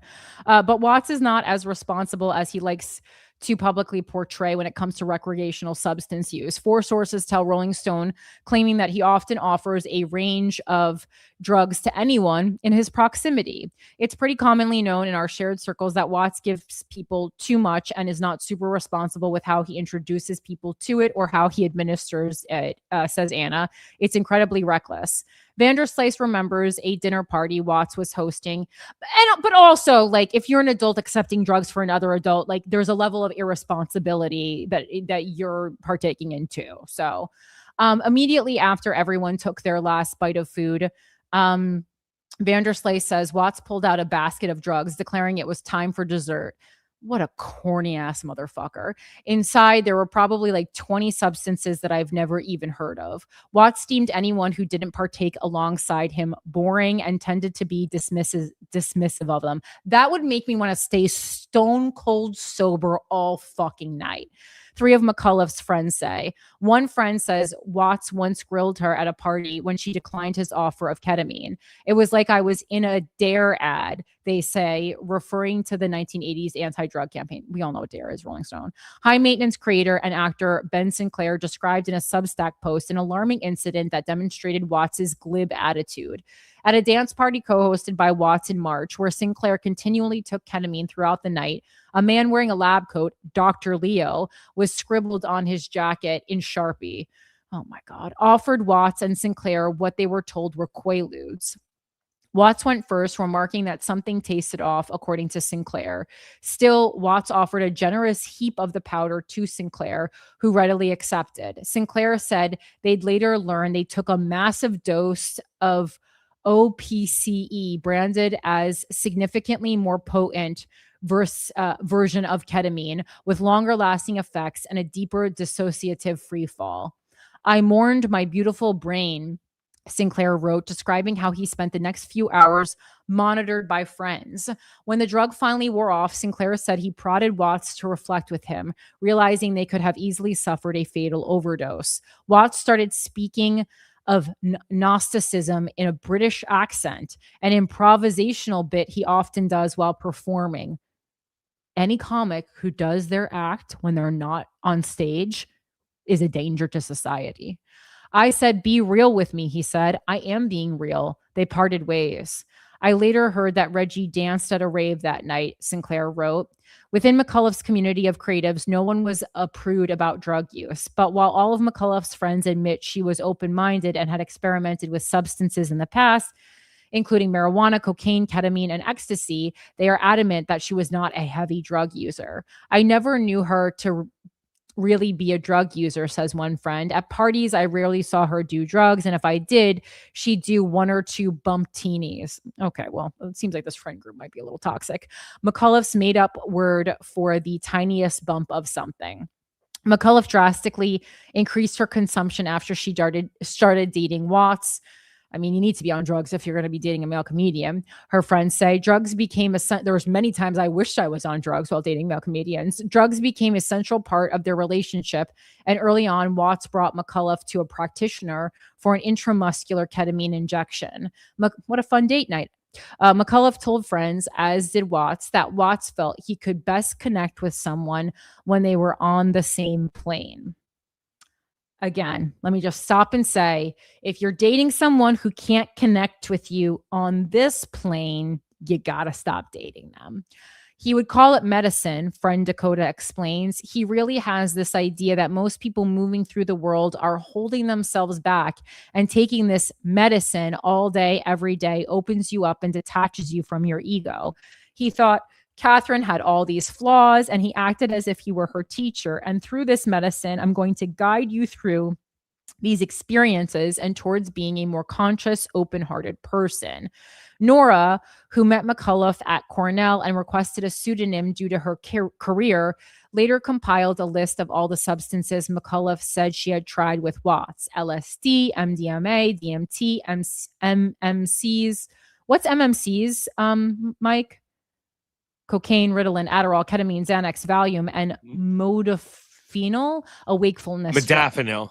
I know. So Modafinil. that actually they do that with telehealth now. Modafinil. It's like it's like Adderall that doesn't get you high. Basically, is the way I've heard it described. Like pilots used to take it to like stay awake for like long flights or whatever. Jesus. What's MMCs?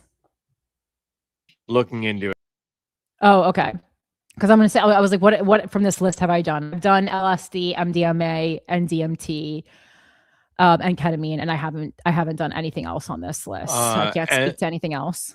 Let's see. It is MMC is a drug most commonly refers to mephedrone 4-MMC, or its close chemical variant 3-MMC, which are synthetic stimulant drugs. Synthetic cathinines, chemically related to the natural stimulant compounds found in the East African cat plant, often called meow meow or MCAT or drone. Oh no. 3MC is sometimes referred to as new Molly. Oh, okay, all right. McCollough's Mike's jotting it down for later. Yeah, I'm sure I know somebody who's got some. I'm sure I do too.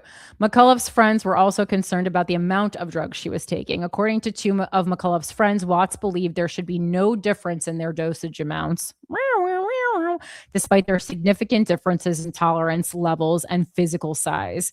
It was something McCollough... tolerance level way more than size. Like, my wife does, she can handle way more than me, and she's way skinnier than I am. Because it's like... She's tall, though.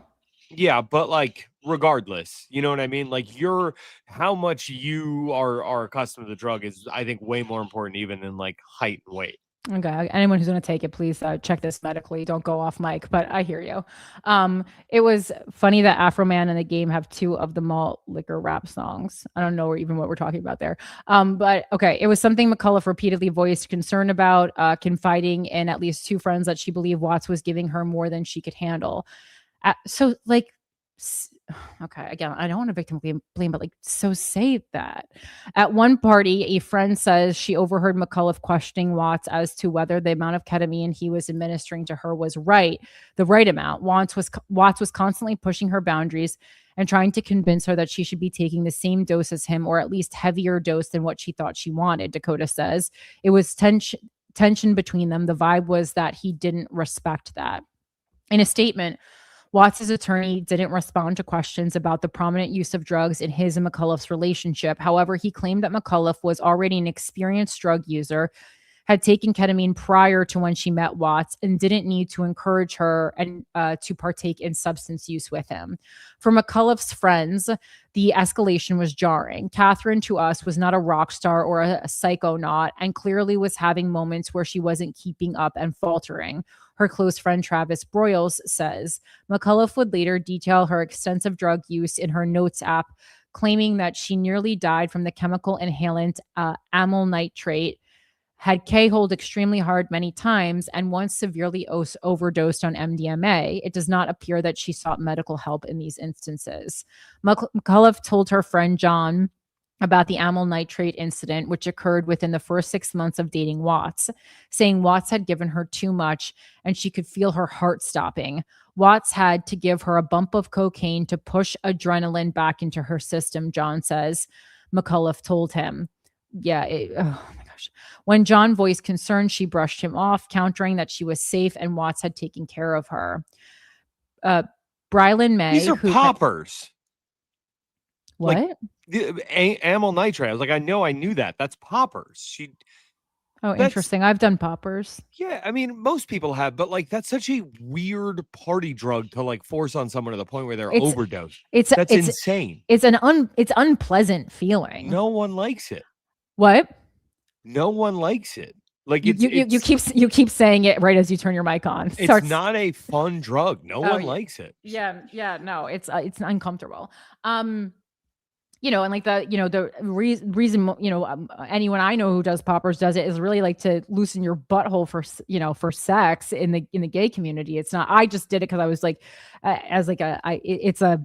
it's a bit that we actually played. And now I'm thinking about it, when I ran for mayor, that would have been a hilarious thing to bring back. But like I did it and I recorded it on my phone because I wanted to report back. I was doing investigative reporting about what poppers are like, and then we played the clip on Guys We Fucked. One of my favorite moments on Guys We Fucked, actually. Brylan May, who met McCullough through her legal internship at the Writers Guild of America West in 2024, recalls once seeing McCullough snort a line of cocaine at a party and immediately throw up. Watts didn't move a muscle, May says. Instead, Watts reasoned McCullough must not have had enough water that day.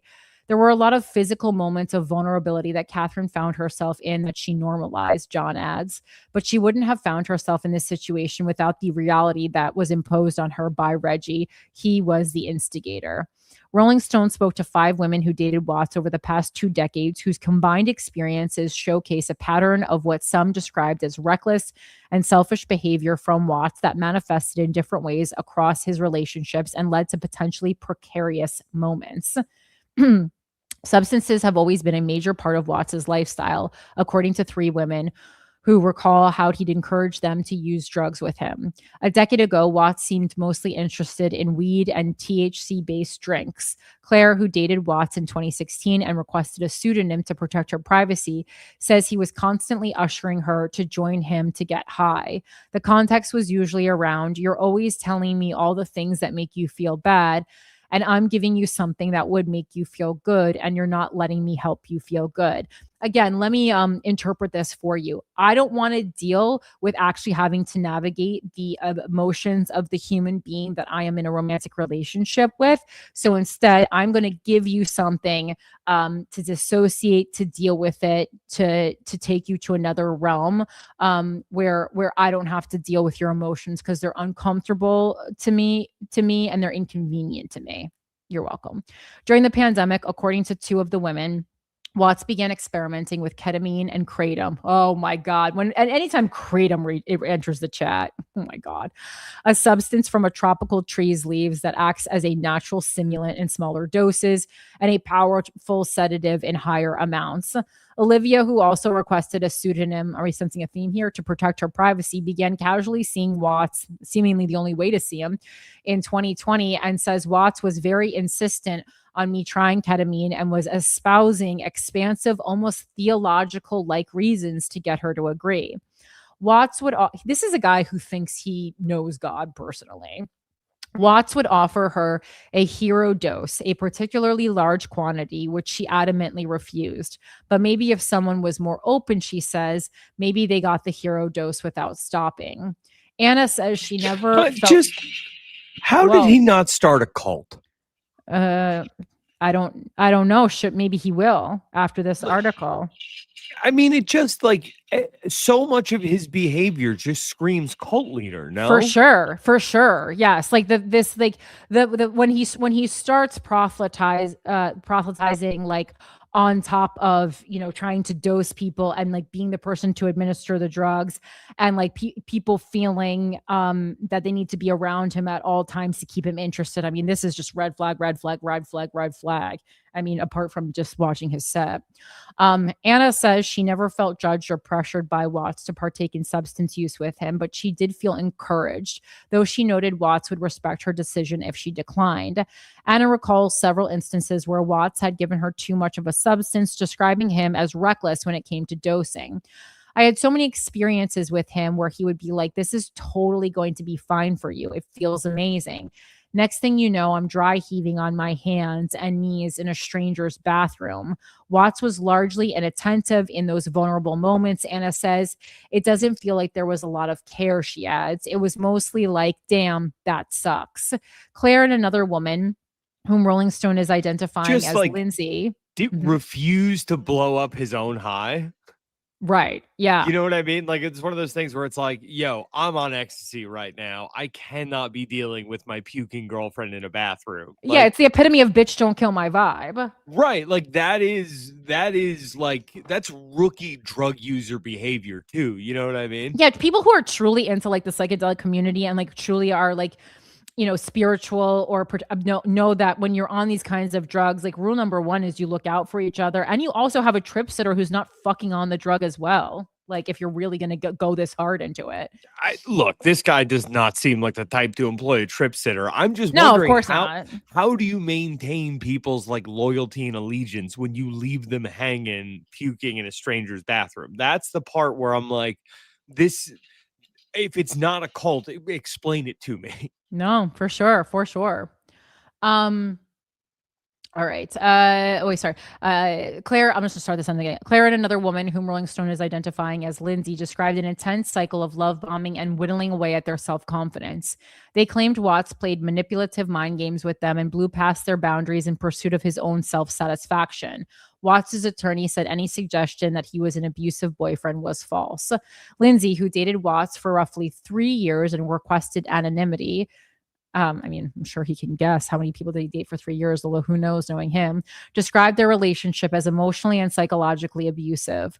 Watts seemed to want to make me feel small, Lindsay says. It was a constant cycle of love bombing and veiled insults that would tear down your self-esteem. Their relationship ended in 2020 when feeling depleted, Lindsay says she broke up with Watts. He started hyperventilating. Oh God, that if we had a video of that, that'd be the funniest thing Reggie Watts ever did and ever put out. That's #1 YouTube special. I could see in his eyes that he knew he lost his grip on me. And it was so weird how it manifested in him. He kind of teared up a little bit. And it's like, I'm not laughing at men's tears. I'm laughing specifically at Reggie Watts's tears in this situation, just so everyone knows. He kind of I'm telling you, like, if you don't know who Reggie Watts is, to truly like appreciate this segment, go and look up his comedy. I can see in his eyes that he knew he lost grip on me, and it was so weird how it manifested in him. He kind of teared up a little bit, and that's all I remember because I was really surprised by that reaction from him. After the breakup, Lindsay says she tried to remain friendly with Watts. She became suspicious, however, he was monitoring her when on at least 2 occasions he appeared where she was, including a restaurant during a date and a hotel in Los Angeles. Oh my God. In trying to win her back, Watts allegedly disclosed that he had an explicit video of her that she had not consented to. I was shocked, Lindsay. That's always a good way to win someone back. I was shocked, Lindsay says, still confused about why Watts would think she would be flattered by his confession. Lindsay says she made Watts delete the recording, recognizing it as a disgusting breach of trust. I mean, and did he delete it from the cloud? Did he not have that backed up? I don't trust this guy for a second. She eventually blocked Watts and discarded all of the electronic devices he had gifted her. I wish I went to the police, but the time has passed, she says. Watts offered no response when asked if he had filmed a sexual encounter with Lindsay without her permission. To Claire, Watts seemed charming and lighthearted, but she would now describe their 4-month relationship as abusive. A red flag came when Watts pressured Claire to stop taking doctor-prescribed medication, blaming the prescriptions on her struggle to orgasm during sex. I remember we had one fight where he was at the James Corden show backstage yelling at me about how this was an ego thing for men. She says that it was a deal breaker for him. It was a point of contention for weeks. And after putting up with Watts rolling his eyes and walking out of the room whenever she took the medication, I finally ended up going off it for him, which I really regret. So like this is that, like, you know, I respect women thing, because it's like, I care so much about you. We can't have sex and me not give you an orgasm. But it's like you're admitting that it's an ego thing. This has nothing to do with you loving or respecting women. You're just like, hell yeah, dude, I'm the rock star comedian who actually makes women come. I rock. It's like, dude, you stink on ice. This guy stinks. He didn't have a loop pedal. He couldn't make it come. After Claire went off her medication, she says one incident would make her cut Watts out of her life completely. During what would be their first official date, Watts disclosed that he had an STD and vowed to be hypervigilant about wearing condoms. He made a big show with where he keeps his condoms, Claire says. Watts was not always upfront about his alleged STD diagnosis, according to 3 women who say he only disclosed his condition after they had been intimate. McCollough told Colleen that something similar occurred with her, with Watts allegedly saying, I didn't think you needed to know because I wasn't having an outbreak, Colleen says McCollough told her. In Claire's eyes, there was an implicit agreement that they would always use protection. One night, as Claire was leaving Watts' home, she claims he came up behind her and initiated sex. Afterward, Claire knew something was wrong. Before I even looked at him, he said, I'm so sorry. I just had to know how you felt. My heart went into my throat because I knew what that meant. I turned around and he did not have a condom on. Fucking ew. For years, Claire says she had been hesitant to publicly share her experience with Watts. You always have in the back of your mind, maybe everyone thinks I'm crazy because he's so nice and charming, she says. Why would anyone believe me? What if I'm the only person who has this story? Well, then you're still a story. Women love to doubt their own fucking just like the things that they saw and lived, their own experiences. Watts did not respond to Rolling Stone's detailed list of questions regarding his behavior in past relationships, but through an attorney, said any suggestion that he recklessly exposed his ex-girlfriends to a sexually transmitted disease was false. His lawyer provided the name of a former girlfriend whom Watts dated in the early 2010s as a character witness, but she declined to be interviewed by phone. LOL. In a text message, however, she said Reggie is a wonderful, generous, thoughtful person and a dear friend. He had a gun to her head at the time. A third woman. It's just a phone number. There's no voice. It could have been him. Who knows? It's Reggie's free Google number. Yeah, what are we talking about? Yeah, Reggie can't come to the phone right now, but sorry, looping pedal is a great guy. Oh Come my on, God. dude. I'm crying. It's so funny. A third, this is helping heal my heart a little bit from the terrible passing of Tim Curry. Although obviously, like, it's still extremely sad that Katherine McCollough took her own life. I don't mean to make light of that. This is completely making fun of Reggie Watts, which I hope is helping her in the afterlife. A third woman who briefly dated Watts in New York in the 2010s and asked for her name to be withheld for professional reasons, said an abrupt end to their fling left her feeling upended. She felt so unmoored that she took acting classes, and that's dark, in a bid to feel more interesting. I didn't even date him for that long, but it affected me so seriously that I ended up having a complete personality crisis, she says.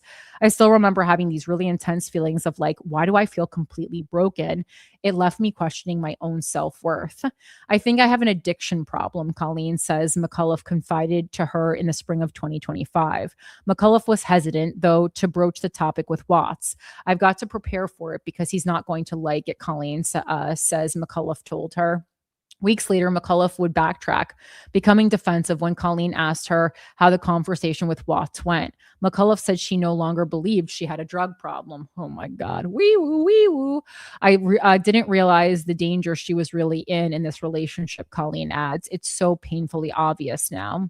A year into McCullough's relationship with Watts, her friends and her sister tried to show McCollough that the relationship was toxic and that they believed there were aspects that were abusive. I noticed an extreme personality change and the chiseling away and erosion of her independence, says Brylan May. I tried the tough love approach. I could not break the spell he had over her. There was Watts' skirting around paying McCollough any salary for her work for him.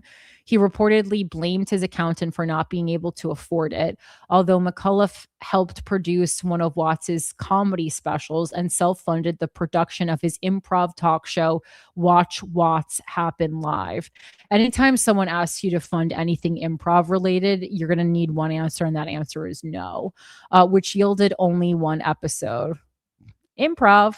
Then there was the isolation. Watts attempted to steer McCollough away from certain friends he didn't like, according to Dakota and Vanderslice, the latter of whom recalls 2 instances when Watts physically led McCollough away to be alone with him in a separate room for lengths of time, including at Vanderslice's wedding.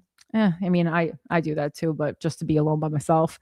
There were a lot of things that he did to control her that are classic abusive behaviors in terms of trying to isolate her, Dakota says, such as making McCollough malleable enough to be open to leaving her job and leaving her job and some friendships behind.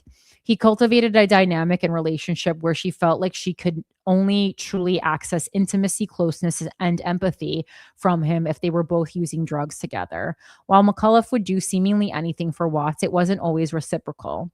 When McCollough returned home to South Carolina to be by her father's side before his death in early 2025, Watts declined to accompany her and was emotionally absent.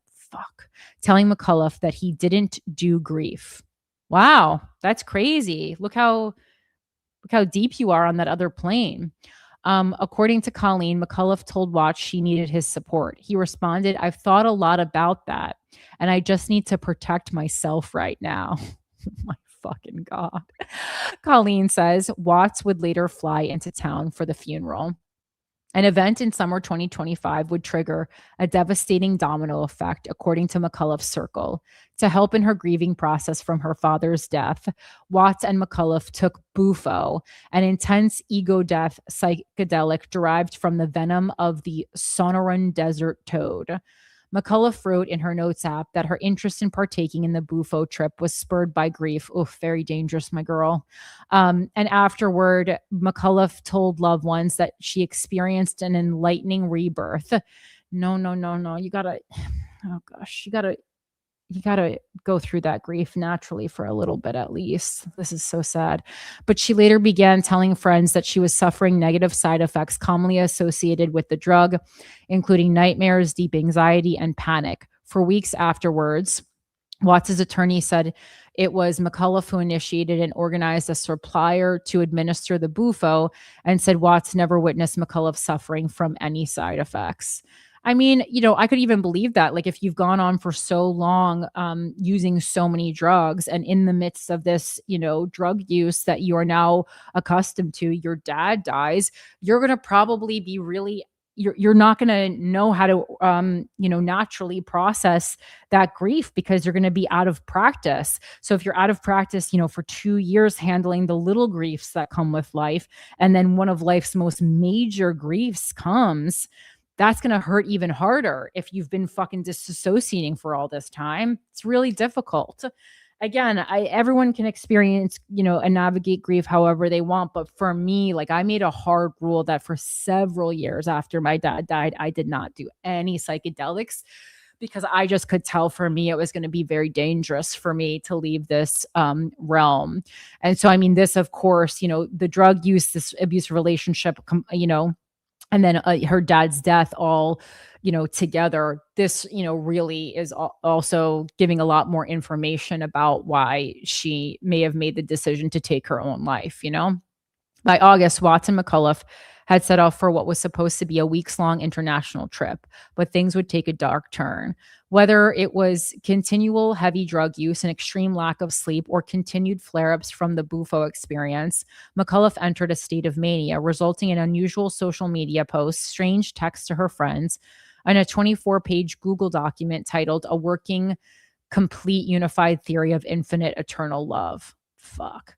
Dakota saw danger immediately when she visited the couple in Berlin. McCollough was still taking various drugs and partying alongside Watts throughout the episode. And Dakota says she started communicating to Reggie that this is really serious. We need to get her to a hospital. She needs medication. Watts was supportive in some ways, Dakota adds, but essentially it was like, Dakota, figure this out. He kept partying and going out with his friends. Through his attorney, Watts said it was simply untrue, that he didn't assist in getting McCollough medical help in Berlin, saying he took her to see a different doctor, a witch doctor, my friend, the witch doctor, who examined her and prescribed antipsychotic medication to treat her symptoms. Watts claimed that he also stopped McCollough from buying drugs from an online delivery service while in the country. According to the doctor was just Dr. Jake, the guy in the yes. From the Sharpie. According to 3 people, Watts seemed desperate to rid himself of McCollough amidst this incident. And listen, this is something that if you guys haven't experienced like a heavy grief yet, it's interesting, because for someone who likes psychedelics so much, like Reggie Watts, right? One of my favorite things about psychedelics is, like, I feel like on some psychedelics, you can really like, you can see visually like what is going on inside a person. Like you can see people like visually if they are good or bad, right? It's so fucking interesting. If they're what they're going through. I've seen people as pure light, I've seen people as fire, and I really do feel like it really aligns with how they actually move through the real world. And so taking that in mind, grief is also going to act like a psychedelic in that way, where how people treat you, support you, and react to your grief is really going to show you who's there. And there certainly will be many people who you don't expect, who are repulsed by your grief, who act like it is something that they can catch. And you're going to want to get those people out of your life, no matter how fucking long you've known them, immediately, or at least put a pin in them and then you can come back to them and kind of have a conversation when you're more even keeled about why they reacted in that way. Maybe explore it a little bit more, maybe be a little bit more curious before you completely cut someone off, but you're going to need to put a pin in them while you're going through that grief. And especially like if you have a romantic partner, especially like when one of your parents dies, again, it is so important that you are prepared to be a partner to someone who loses their parent, and that you know what you need from a partner when the time comes that you might lose your parent. Because it's just like, again, I've just seen so many relationships end because of that. And some relationships thrive, during that time. According to 3 people, Watts seemed desperate to rid himself of McCollough, and amid this incident, trying to put her on the 14-hour flight from Berlin to Los Angeles alone. Can you imagine going through mania on a 14-hour flight? So crazy. People enter mania just going on a flight, until he was convinced otherwise by McCollough's friends. When they landed at LAX, McCollough was barely able to walk and soiled herself. Friends came to take her straight to the hospital where she was placed on a psychiatric hold. A dismissive Watts did not accompany the group to the hospital. Instead, he jumps into an awaiting black car and went home to catch up on sleep. Watts did not deny that he went home during McCullough's initial hospitalization, but said through his attorney that he later visited her. Watts was adamant, friend Travis Broyles says, that McCullough was not having an episode and it wasn't the ketamine. Instead, Watts allegedly insisted that she was going through some awakening, a deeply spiritual moment. Still, in the throes of a manic episode, doctors kept McCullough overnight, ultimately diagnosing her with bipolar disorder. Okay, so this is revealed as bipolar disorder. It's not coming up when you Google it through the other things. Dr. Po Wang, a psychiatrist and director of the Stanford Bipolar Disorders Clinic, who did not treat McCullough, says for people with a vulnerability to the condition, drugs can definitely unmask the vulnerability. So again, we're into Lindsay Clancy, like a postpartum psychosis territory, amongst other things. Maybe the bipolar wouldn't come out on its own, he says, and it would have been brought out now with these stimulating medications. After McCullough was released, she eventually returned to Watts's home, but friends say she didn't seem like she had fully stabilized. Lacey Valenti, one of and once you get that bipolar diagnosis, if you're still using drugs and drinking, like some substances are so dangerous for people with bipolar disorder.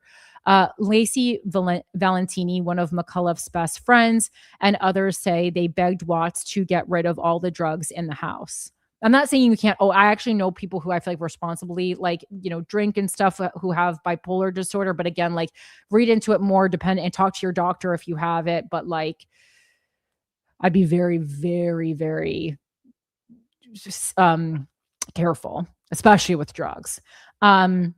He came up with a compromise. Watts put all the drugs Ms. McCullough could access into a biometric safe that Ms. McCullough could not open. And he hid all the alcohol that was at the residence, his attorney said, but McCullough was still able to find drugs. Colleen claims that she saw McCullough doing drugs at Watts's home over FaceTime during this period, and friends claim that Watts never safely locked all of the drugs away. Still in a vulnerable mental state and still taking various drugs, McCullough pinballed between being grateful that her friends had come to her rescue and furious over the hold, which led to a diagnosis that she disagreed with. Okay, well, in her notes app dated August 18th, 2025, she jotted her reasons I'm not worried about the manic episode, saying there was no known family history of bipolar disorder.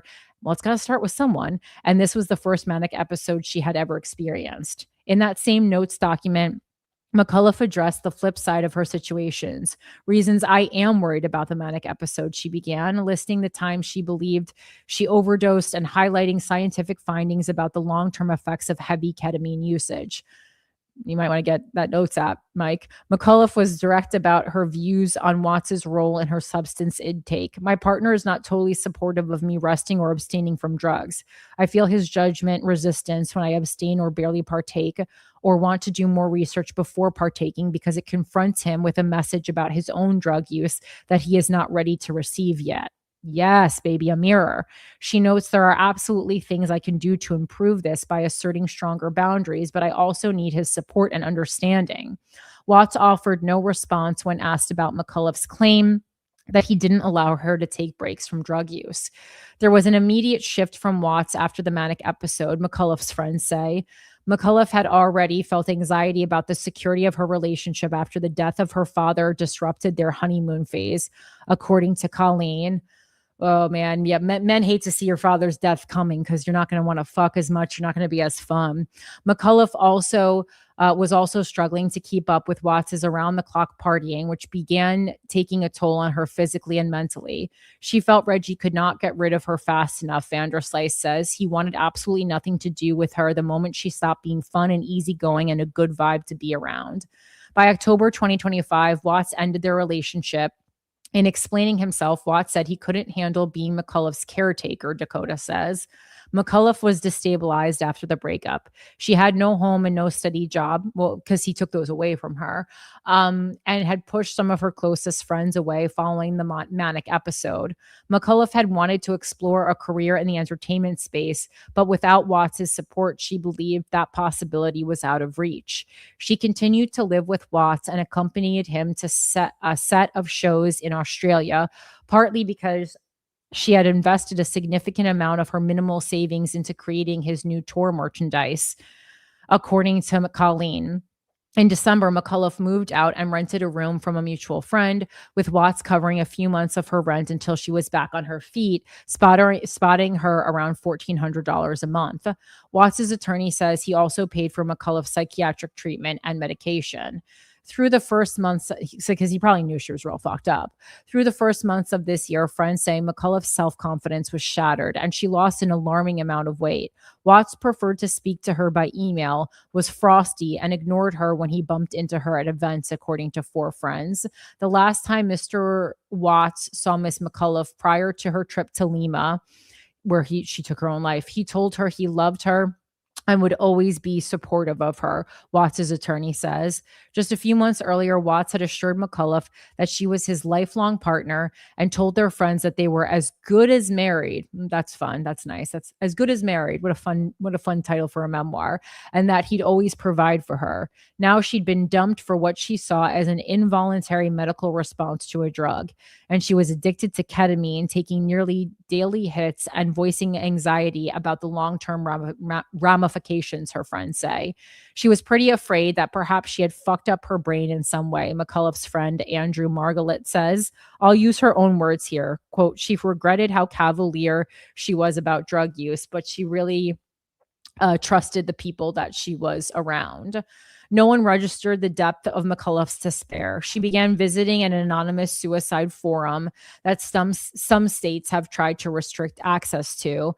And in early March, shortly after her 36th birthday, she began posting about different means and methods to end her life. She wrote of her fears of a painful death and was hopeful about finding someone from the forum to be present with her in her final moments. McCullough wrote a detailed post about why she felt this was the path she needed to take. I was in a relationship with a brilliant, handsome, sensitive, romantic, hilarious, insanely talented, and fun partner that ended because I had a drug-induced manic episode 7 months ago. Never happened to me before that in my life. It made him lose his romantic and sexual attraction to me to see me in that state. Our relationship was dream level romantic and we loved being together all the time. Doing really fun and stimulating things literally every day with other incredible artists, sleeping in as late as I wanted, sharing a beautiful home, not worrying about money for the first time in my life, being spoiled with whatever I wanted, she added. His life is incredible, is absolutely incredible. And if it was so incredible, he wouldn't have to be on drugs all the time. Let me just pop in and say. And sharing it with him was bliss magic, unbelievable, beyond my wildest dreams. I can't get over the stupid way I lost him, and I can't stand my life now compared to what it was with him. I also can't stand knowing I will never be remotely close to that happy again, and knowing I will never love someone nearly as much as him because he is so total package and singular. Again, I mean, we should just have a picture of Reggie Watts up right now so we could laugh about this. Again, not funny that she took her own life, but like, to put this into perspective a little bit, man, this is scary stuff. I think about him and memories of our life together literally every waking moment and sometimes in my dreams too. It was among some of McCullough's final posts on the forum. Then, without telling anyone apart from a German man she is believed to have met through the site, McCullough boarded, that's a great picture. His teeth are so jacked up too. Then, without telling anyone apart from a German man she is believed to have met through the site, McCullough boarded a flight to Lima, Peru, where it's reportedly easier to obtain a euthanasia agent. She briefly texted with Watts about the afterlife and posted Happy Reggie Week on Instagram to celebrate Watts' upcoming March 23rd birthday. Then McCullough went dark. It had been only a few days after McCullough left when Colleen realized she hadn't heard from her sister. Colleen touched base with McCullough's friends who had also no idea where she was. Having exhausted her options, Colleen reached out to Watts for assistance. He also hadn't heard from McCullough and didn't know where she could be, but he remembered that he had access to her iCloud account, of course he did, and was able to trace her iPhone's location to a police station in Lima. I'm thinking, oh God, she's there doing some drug ceremony or something, Colleen says. Through a translator, Peruvian authorities relayed that McCullough had been found dead alongside the German man, both dying by suicide. So this is kind of cult-like, Mike. To everyone this hurts, I am so sorry that my peace came at your expense, McCullough wrote in a goodbye letter that was found with her body. I hope you can forgive me. I hope it helps you to know that the way I went was as peaceful as possible. I know it's so selfish and losery to quit because drugs gave me a mental illness that took away the people and the life I loved. But I'm tired and it hurts and I can't trust that things get better. I believe that consciousness is an ocean containing everything and that the individual corporal self is only a wave temporarily rising from it. I've returned to the ocean, but I believe we bring our memories back with us. Because of this, I will never forget or stop loving you. From a corner of a dark room on April 1st, Watts began recording himself singing a rendition of Blueberry Hill. Fuck this guy. Hello and welcome. Tonight is a very special night, Watts began in a faux British accent. He briefly paused, ducking out of the frame as the sound of several loud sniffs and the clinking of hollow metal came from off camera. When Watts reappeared, he introduced a new piece of music, something he had just written, an abrasive, cacophonous track. It's called Katherine Vibes. Watts captioned the video. My heart is full for you. I hope you're haunting him, Katherine. In a separate post, Watts shared the news of McCullough's death and elaborated on his moment of reflection to his nearly 500,000 followers. I mean, that right there shows you he's not that famous. Katherine, I will miss you so much. I know you were in pain. And while I tried everything I could to reflect the light you brought into this world, the sorrow became too much to overcome. You changed my life. You opened my vulnerability and taught me how to receive love from someone so close. We built a life together, went on adventures. This is crazy knowing he abandoned her. And we took chances together. You had a natural radiance that people could feel from so far away, a light that you carried despite the difficult path you walked from childhood. I've been processing so much. I know you can hear me, and I honor the intentionality of your journey. You planned your time in Lima beautifully, the coast, the art, the meals shared with a friend. Well, you planned your suicide beautifully. Like, okay. While it is so difficult for those of us left behind, I understand your need for peace. Information about McCullough's last days was news to Colleen and McCullough's friends. We're like, what is he talking about? We didn't know those details, Colleen says. It took another week for Watts to disclose to Colleen that he had rummaged through McCullough's iCloud, flicking through her photos, scrolling through her texts, and going into her notes app. Watts was able to retrace McCullough's final moments and locate a draft of her goodbye letter, which he recited back to Colleen. Colleen was beside herself. It was torturous to not know anything, and he knew the entire week, she says. He didn't consider her family at all. He didn't care. He was like, I have this information, and I'll decide who needs it and who doesn't. Watts did not offer an explanation to Rolling Stone as to why he did not immediately share details with McCullough's family. Through his attorney, Watts said he wasn't aware McCullough was suicidal. Not once during that period did Katherine or any of her family members or friends ever suggest to Reggie that she was suicidal. McCullough's friends were similarly incensed. Watts spoke as if he and McCullough were still together. He had used flowery language to describe what they saw as a tragic and horrifying decision. I don't think there's any universe in which you can compliment somebody's suicide, Margaret says. She went to Lima explicitly and exclusively to kill herself. There's nothing beautiful about that. Watts was also hindering the healing process by being insensitive and self-centered, friends say. Watts initially refused to delete a video where he shared more details about McCullough's death, erasing Colleen's comments where she begged him to take down the post. He eventually removed the video. Watts asked Colleen if she'd feel comfortable obtaining crime scene photos of McCullough in the bed where her body was found. And when it came to the laborious process of bringing McCullough's body home, for which McCullough's friend created a GoFundMe to offset the $20,000 cost, Watts never donated to the fund or shared the link with his followers. Watts did not dispute this. There's just no room, even now, Colleen says, there's no room for her in her own death. McCullough's loved ones view her experience with Watts as a devastating cautionary tale, a perfect storm of conditions that led to a tragic outcome.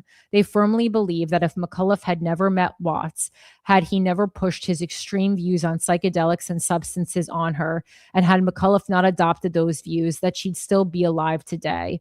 I'm confident if she never met Reggie, she'd be alive, Nora says.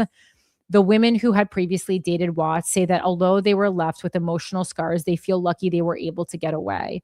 My heart just broke for her, Lindsay says. I remember feeling how he would make me feel completely devastated and worthless. I just wish so badly that she could have known that that it gets better and that this guy has no say in your worth. McCullough's sister and friends hope that her story can prevent another woman or fan who heeds Watts's blanket endorsement of ketamine and other substances from falling into addiction. Watts is a manipulative and negligent person riding the wave of this popular drug, Broyle says. It was McCullough's undoing. Many also voice concern for Watts himself, labeling his daily substance use as equally alarming. Who cares? Fuck this guy. It would be a silver lining to Margaret if Watts has a wake-up call about how he propagates psychedelics. Hopefully, as a result of these things, he can reconsider his approach and advocacy, Margaret says. People can get so wrapped up in the celebrity part, his persona, and they trust him, Colleen says. I never thought it would happen to Katherine. I would hate for this to happen to anyone else. And of course, if you or someone you know is struggling or in crisis, help is available. Dial 988 or chat 988lifeline.org to reach the National Suicide Prevention Lifeline, the Trevor Project, which provides help and suicide prevention resources for LGBTQ plus youth, can be reached at 1-866-488-7386. Find other international suicide helplines at Befrienders Worldwide, which is befrienders.org. All right. It's just like, as I got into that, I was like, I didn't mean to spend, so much, nearly all the episode on that, but I just thought like that people weren't really getting into it, deep enough. And I'm sorry, I just looked at my phone and I saw an ex-boyfriend texting me, sorry for your loss of Tim Curry. Hope you're okay. So, if even my ex-boyfriends can reach out to me about the loss of Tim Curry, certainly if you go through a manic episode, someone can be at the hospital with you if they truly love you or ever loved you. So again, I just thought that story, like as it was kind of boiling and coming up when I was in Scotland, I was like, oh, I definitely want to go over this because I didn't feel like anyone was going through it in the detail that I wanted. And Mike, if you want to, you see this Reggie Watts deleted video, just to give people like a taste of this, I wanted to have this accompany the article that we just read, because this was posted as a part of the video that had been deleted. And I remember in real time, finding out about Katherine's suicide from Reggie, because either I follow him on Threads or his thread just popped up because obviously my algorithm pushes comedians. And I read it and I was like, damn. Someone says can't start a cult in a K-hole, but can you? I don't know. Ugh. Ugh. Yeah, it's been really hard week, obviously, and luckily there's you can tell he doesn't like to prepare for the stage. You can keep going, Mike. Dude, being so committed to improv that you're improvising your statement on your ex's suicide. That is, look, I mean, I'm gonna go off the cuff with this one. I'm surprised he didn't bring the looping pedal. Suicide. He's a method improviser. What a fucking turd. I hate this guy. And so much love pouring in from everybody, all sorts of places, and it's incredible to feel that love. And I've done some gigs recently, and some people ask me, why are you doing gigs still? But really, it just feels good to do the gigs because I carry Katherine's energy with me. Okay. And I talk about her a little bit on stage, and it feels really good. Yeah, I bet it does. To know that she's with me. And just so you all know, this is an earring that Katherine got me. Oh. It's based on, I guess, mycelium spores. It was the was when she came to visit me in Berlin the very first time. I hate that. And she Bruh. got to meet all my friends in Berlin, and she loved them so much. This is also Catherine's earring too. She gave me. It was So, a drug-related always death. gonna Have be- some tact. Well, she's always going to be with me. And I've gotten some great messages from people who have psychic connections too, telling me that Catherine told them to tell me that she's all right. And I pulled the star when I did a that- tarot spread about where Catherine's soul is. Go fuck yourself. Hate this guy. she's okay. And Just sliding into Reggie Watts DMs to be like, hey, you know, I'm super on the spiritual plane. Your ex actually told me she's okay. So Oh my god. hey, you want to get a coffee sometime? Oh my Talk god. about ketamine? Oh my Yuck. god. Oh, I got some real fucked up DMs when my dad died that were somehow people wanting to console me sexually. So the people really go. People. And I apologize for that. No, people like really can sense when like you're vulnerable, especially like as a woman, and they like just like absolutely like just want to dig their claws in. It's crazy. All right, let's finish this. My skin is crawling after hearing everything in that article. I know, like, you know what? And I'm glad that means that means you have goodness in your heart, because that is the reaction that you should have. And again, I know I spent so much time on it, but again, I just didn't see anyone else like taking enough time on this. That is, the Rolling Stone is like the OG investigation, which is why I wanted to which is behind a paywall, and I wanted to read that the whole thing, and I just really felt like it was worthy of our time and attention. All right, let's finish this Reggie video. however Ugh. that's received as a comfort, and yeah, it's really beautiful. And as for myself, I'm processing, you know, with myself and with other people. But the good thing is I really love myself so much. I have a really great relationship with myself, and He does not. that is really getting me through right now. Okay. A lot of meditation and introspection, and of course running through all the thoughts of, you know, could this have happened? Could that have happened to change things? But in the end, it is the way that it is. And I have to say, the way that she chose to go was pretty elegant. Oh my in many god. ways. I'm just in my head At least from imagining my perspective. Chelsea Peretti doing a reaction video to this. Like, if you ever see Chelsea Peretti when she just puts her face on something that's absolutely preposterous, that's what I'm imagining in my head right now. That's very fun. I just want to say, if I talk like this in my 50s, tell me to schedule a trip to Lima. And also, it's like, it's just this guy, like the fact that he felt the need to proclaim that he loves himself, which is fine. I've certainly said that myself, but like then you're like, all your friends are like, he's literally on ketamine 24/7. I'm sorry, if you're on a dissociative drug 24/7, that's to me is saying you don't want to spend time with yourself. Come on, crazy. Go ahead. A condolence bang is a wild thing to try. I was hit on at my boyfriend's funeral. Don't doubt it. I do not doubt it. Perspective. She was very intentional about it, and she had a partner that she found on a forum, and they did this thing together. So she wasn't alone. Oh my god. And she had many beautiful moments in Lima, by the sea, in a sculpture garden That I found from an going through her installation iCloud. art place. And they stayed in a really nice hotel and Ew. rented a cute Airbnb. They stayed in a really nice hotel. I thought you don't And, care about this realm, this material realm, you Gnostic. I'm going to use Gnostic as a slur now for spiritual freaks. Ended things there. And yeah, I've grown to accept that as what she chose, and I will honor that. Anyways, thank you for your continued support. And yeah, keep Catherine in your heart. She was amazing. Okay. Oh my god, stop. That ending was crazy, Mike. That ending was crazy. The fake crying was crazy.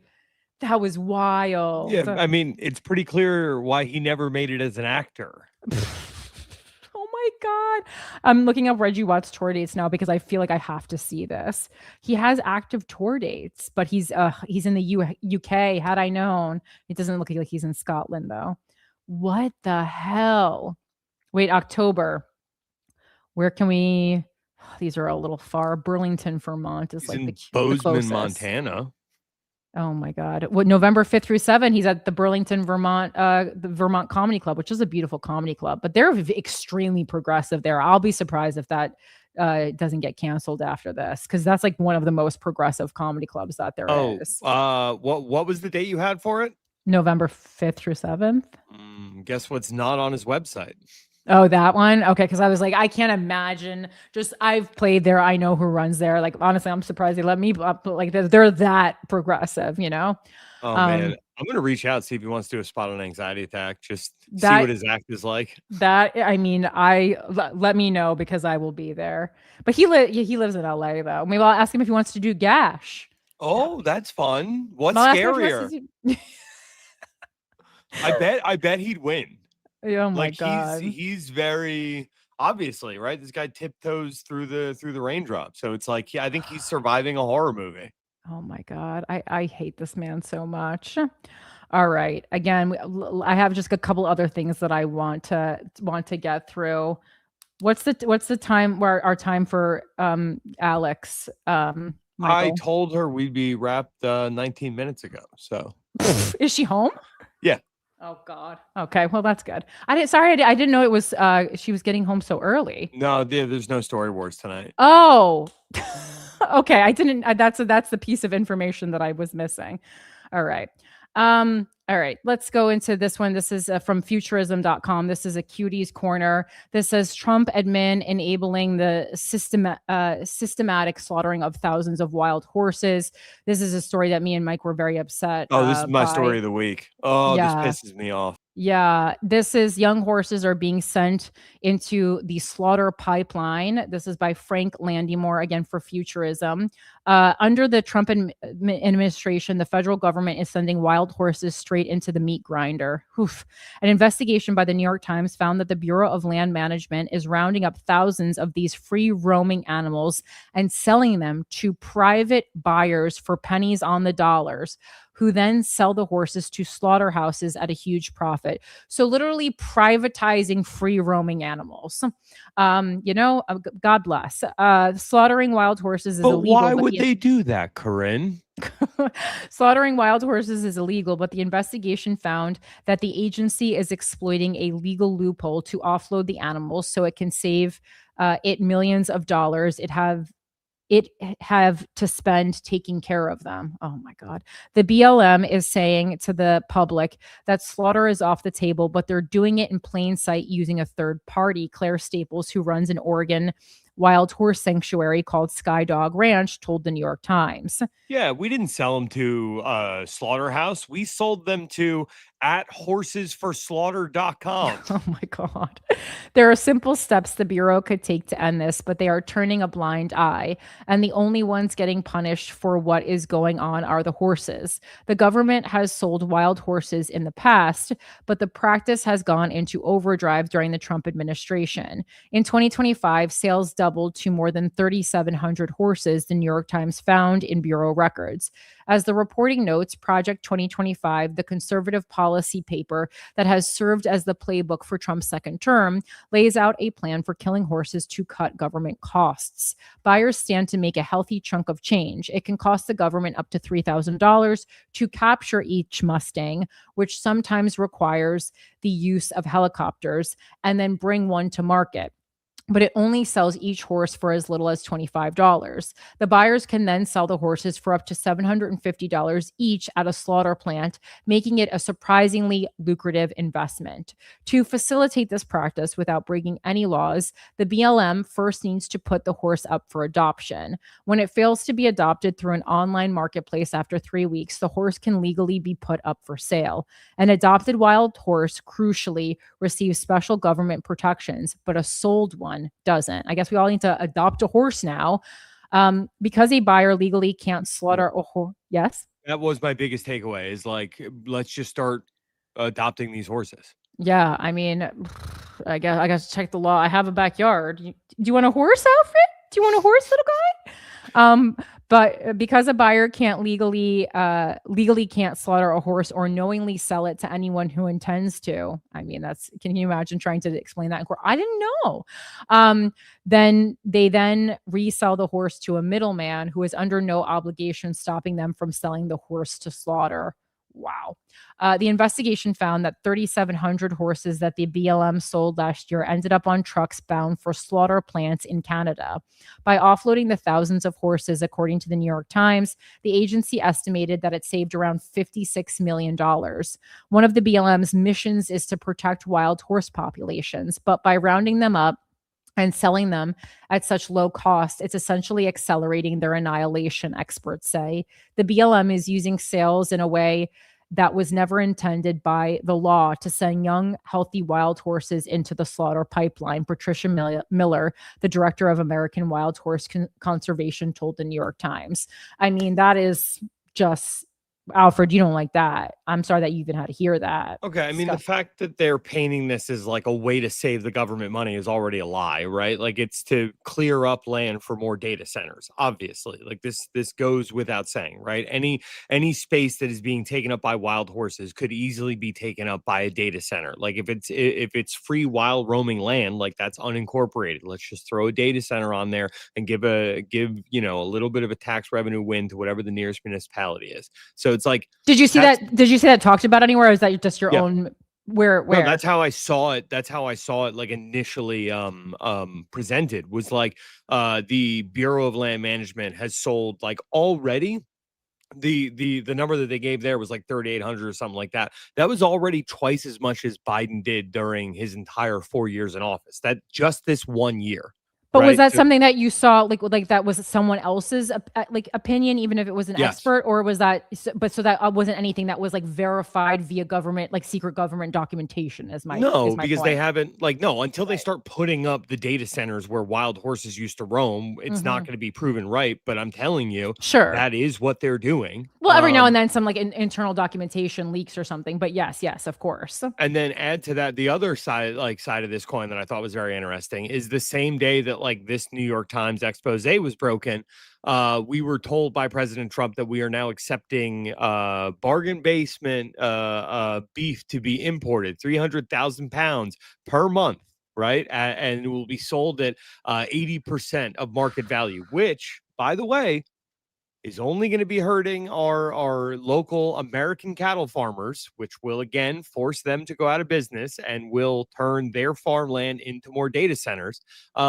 But chances are, right, if they're sending this horse meat to God knows where, and we're buying back beef at rock bottom prices. I mean, like, I know some people are saying that it's this shipment of meat that Argentina sent to China, that China rejected because there's antibiotics in the meat. But I don't there's just a part of me that's like, I found out about these two things on the same day. There's no way that we are not going to be sold horse meat and told that it is, extremely cheap ground beef. Well, I mean, from time to time, I feel like that has happened throughout my lifetime, where like something will be exposed as having been horse meat. That does happen, right? For sure. So it's not to me because I don't eat ground beef, but to others, yeah. Well, I'm just saying, I'm going to be very cautious about the beef that I eat over the next 2-3 years, at least until Trump is out of office. Damn. All right. And like, and then, speaking of AI data centers and stuff, I mean, even Bill Gates, today, this was like a big Axios story. I mean, 17 hours ago for the technology section at Axios, Bill Gates is even now sounding the alarm on an AI transition. So I thought that was interesting. I don't trust it. Well, I mean, there was a part of me that thought, like, is AI somehow encroaching on Bill Gates's profit margin? That was my first thought. No, Microsoft Copilot. It's like Microsoft actually, their last earnings report, because I've recently become an investor in Microsoft. So I know that their AI earnings. We got an investor here. I mean, Love. It is what it is. It's Everyone Like should be investing. I love that. Microsoft's not going anywhere. You know what I mean? Like it just hope that you get in at a good price point. But I got in before their last earnings, so I saw that their like big earnings was driven by like an expansion in AI. So he's currently making a ton of money off AI. Mhm. I'm saying I don't trust it because it just seems like, wait a minute, this is accelerating past the point where Bill Gates can control it, and Bill Gates needs to control the whole world. So he wants to corner the market and tell everyone else, like, get away from AI, and then he's going to secretly get all the AI to himself. Maybe, or just the fact that like AI is maybe somehow democratizing a system where Bill Gates is like, no, this is a closed loop that only Bill Gates has the access and power over, like he does with vaccines and, introducing, the tick that makes people allergic to meat into the wild. This is all stuff Bill Gates is doing. All right. Well, I'm going to have to fact check a lot of that, but yes, I hear you. Okay, let's go quickly. Let's end the episode with this other of our main story, which is the nomination of the head of the FDA, who is a big anti-abortion activist. Perfect. That's exactly who we wanted.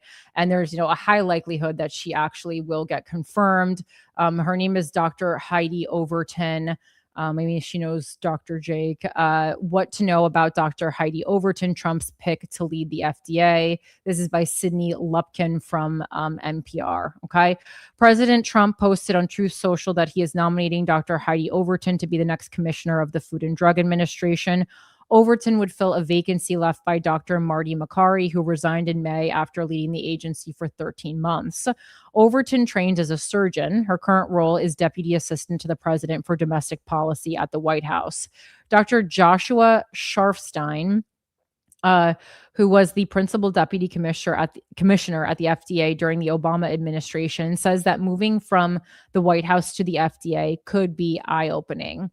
In any administration, there are White House advisors who are walking around saying, why can't FDA just do this? What FDA should really do is this, he says. And then you get to the FDA and you realize there's actually another side of the story.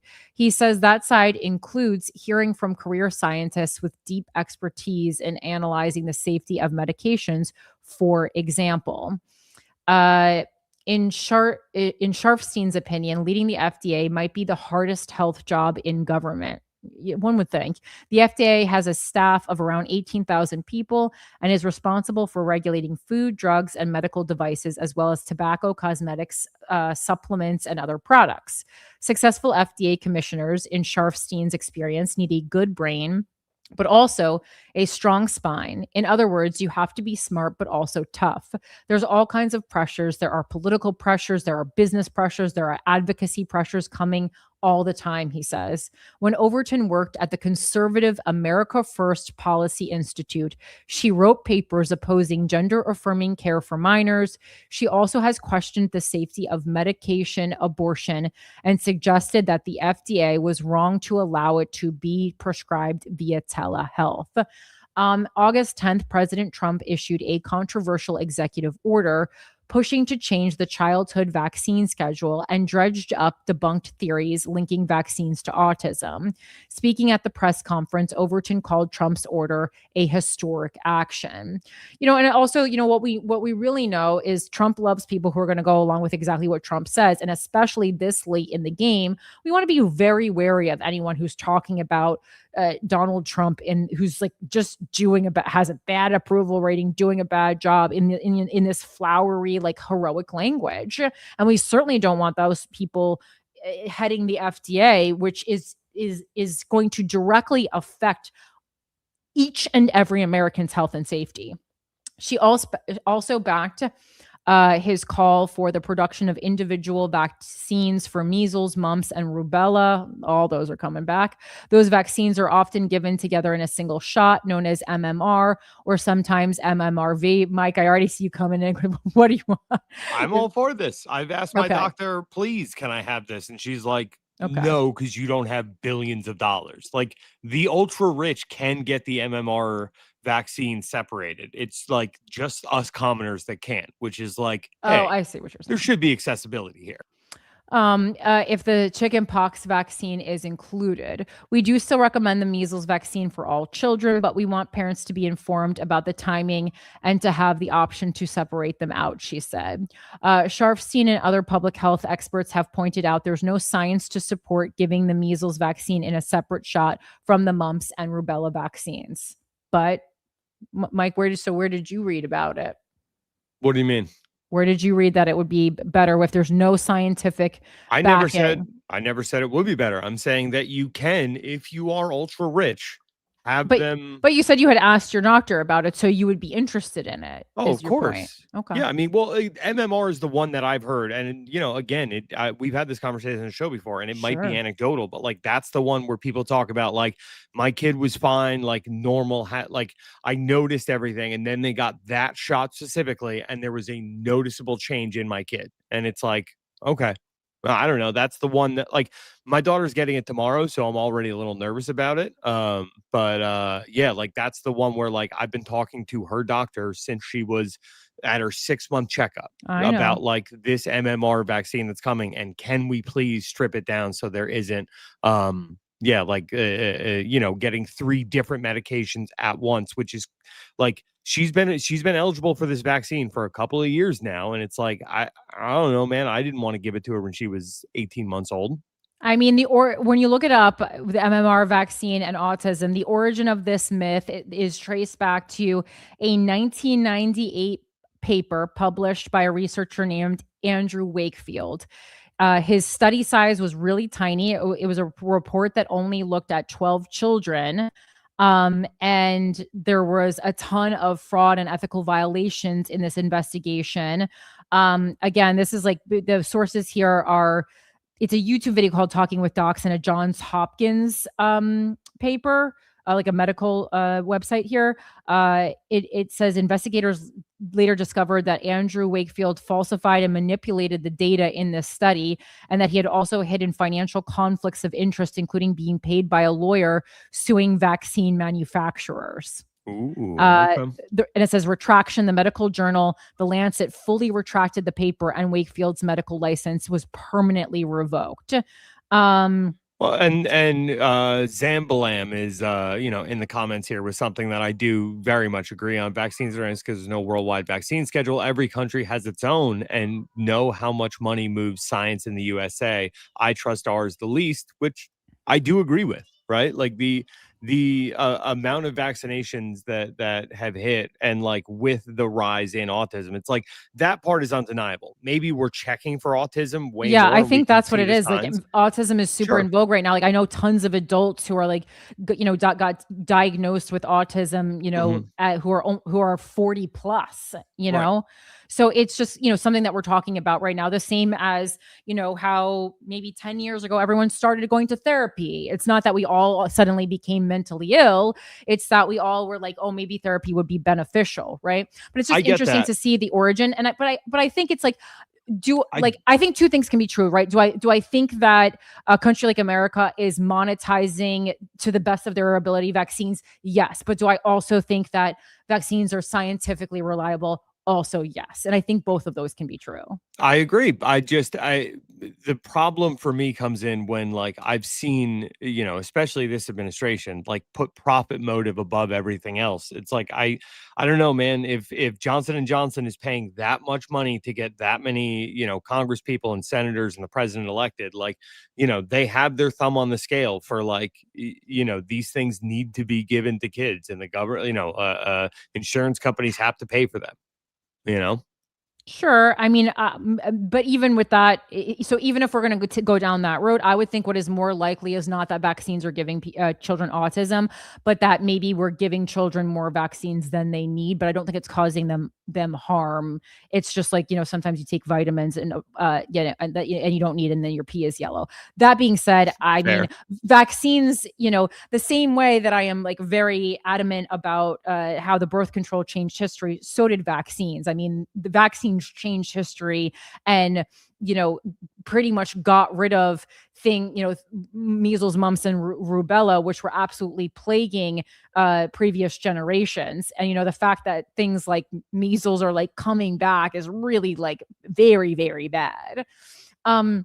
unbundling unbundling those vaccines and manufacturing new ones could raise costs and increase the chance that children miss doses. Overton still needs Senate confirmation to become FDA commissioner. Senator Patty Murray, Democrat from Washington, has already said that she will vote no. Senator Bill Cassidy, and Republican from Louisiana, and gastroenterologist also voiced concerns on social media but didn't say how he would vote. NPR reached out to the White House to set up an interview with Overton but had not received a response at the time of publication. And again, like, you know, we can politicize everything, but like when we start politicizing like our actual health, I mean, which again has always been politicized and always been monetized. You know, this is I think this is a particularly scary thing that most likely will happen as far as her nomination and her being confirmed. All right. That being said, yes. Oh, sorry. I'm assuming that was the last story you had. Yeah. Just real quick. Scott Bessent is crashing the dollar. That's pretty fun. Wait, what? Scott Bessent, the Treasury Secretary that Trump appointed when the last Treasury Secretary was like, we can't keep lowering rates because inflation is getting bad. Well, Treasury bonds went to like a crazy new high never seen before. So Scott Bessent, in his infinite wisdom, started buying those up to suppress the Treasury yields, which is the same playbook that they ran in Japan before the yen became essentially worthless. And Scott Bessent, by the way, made $1.5 billion crashing the Japanese economy doing the same playbook. He's now in charge of our economy and is doing exactly that. This is so interesting that you bring that up because I actually like personally experienced the weakness of the dollar while in Scotland, right? So like we know the yen is weak still. So what, you know, Tokyo, very you know, known for being a super expensive city, and so I had put aside you know, a significant amount of money for my travels to Japan last year, and I came in way under budget. I'm talking thousands and thousands of dollars under budget for that trip, and I was like, wow, the yen is so weak right now. This is a great time to go to Japan. Then Scotland, I didn't even think about Scotland and pounds, just because I've been to the UK so many times before, never been an issue, always been like pretty much a pound and a dollar are pretty close. I got fucked in the ass so hard in Scotland. I spent so much. I spent more money going to Scotland than I did in Japan because the US dollar, like a 1 British pound is worth like $1.60 right now. Like the US dollar is fucking fucked.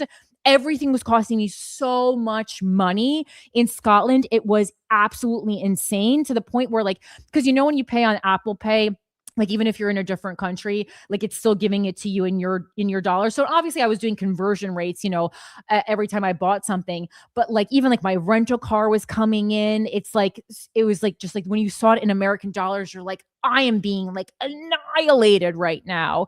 And when I looked it up, you know, it says, yes, the US dollar is weak right now, trading near a 3-month low, with the US dollar index sitting at approximately 98.89 in August 2026.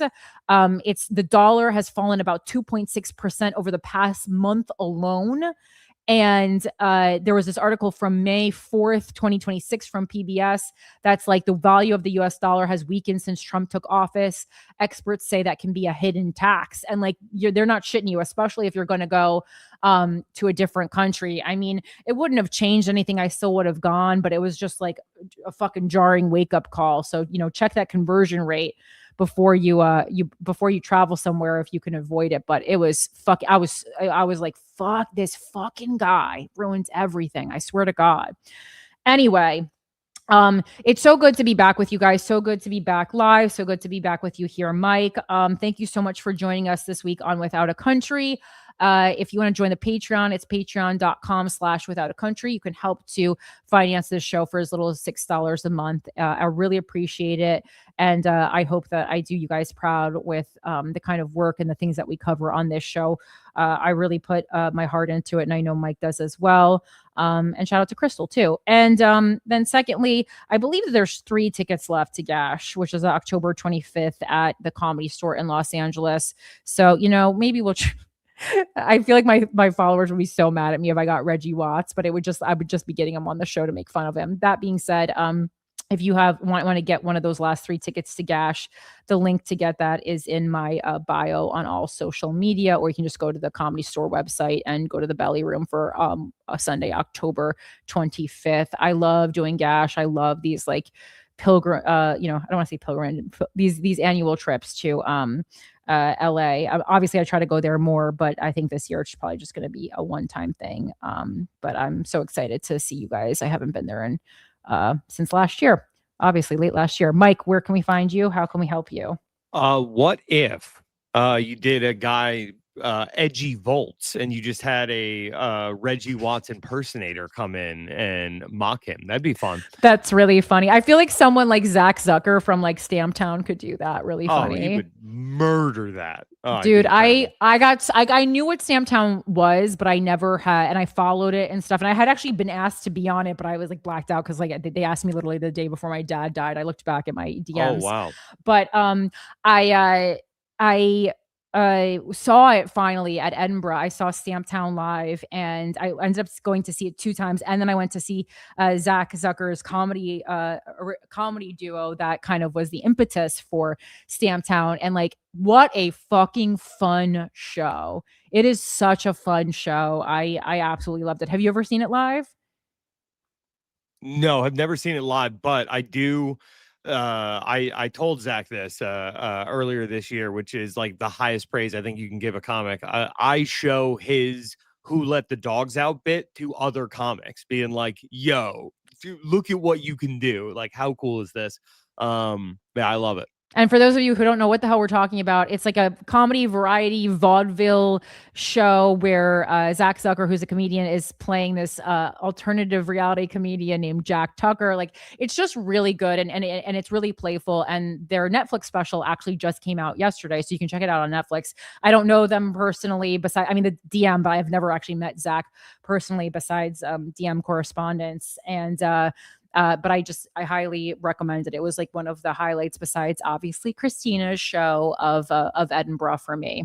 So yeah, give him a shout. See if he wants to play Edgy Volts. I mean, he doesn't even need to do blackface. He'd do it because he's that committed to the craft. No, he's he wouldn't. Artist. He would not do that.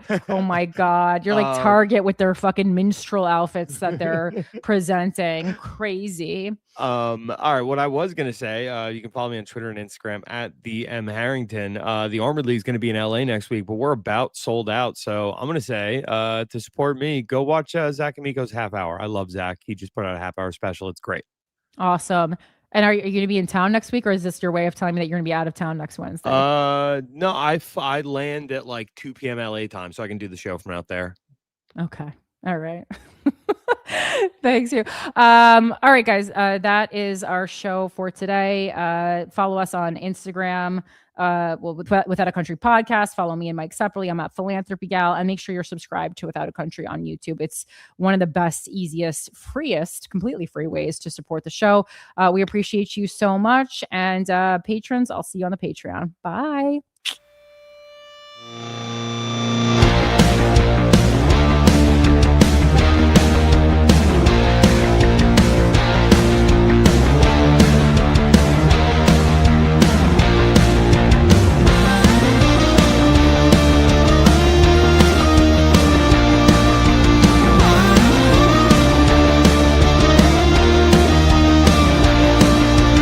Running from the man, yeah, the madman's coming, yeah, the man's gunning for me tonight. I spent the last week running from the heat, but the beat beats coming.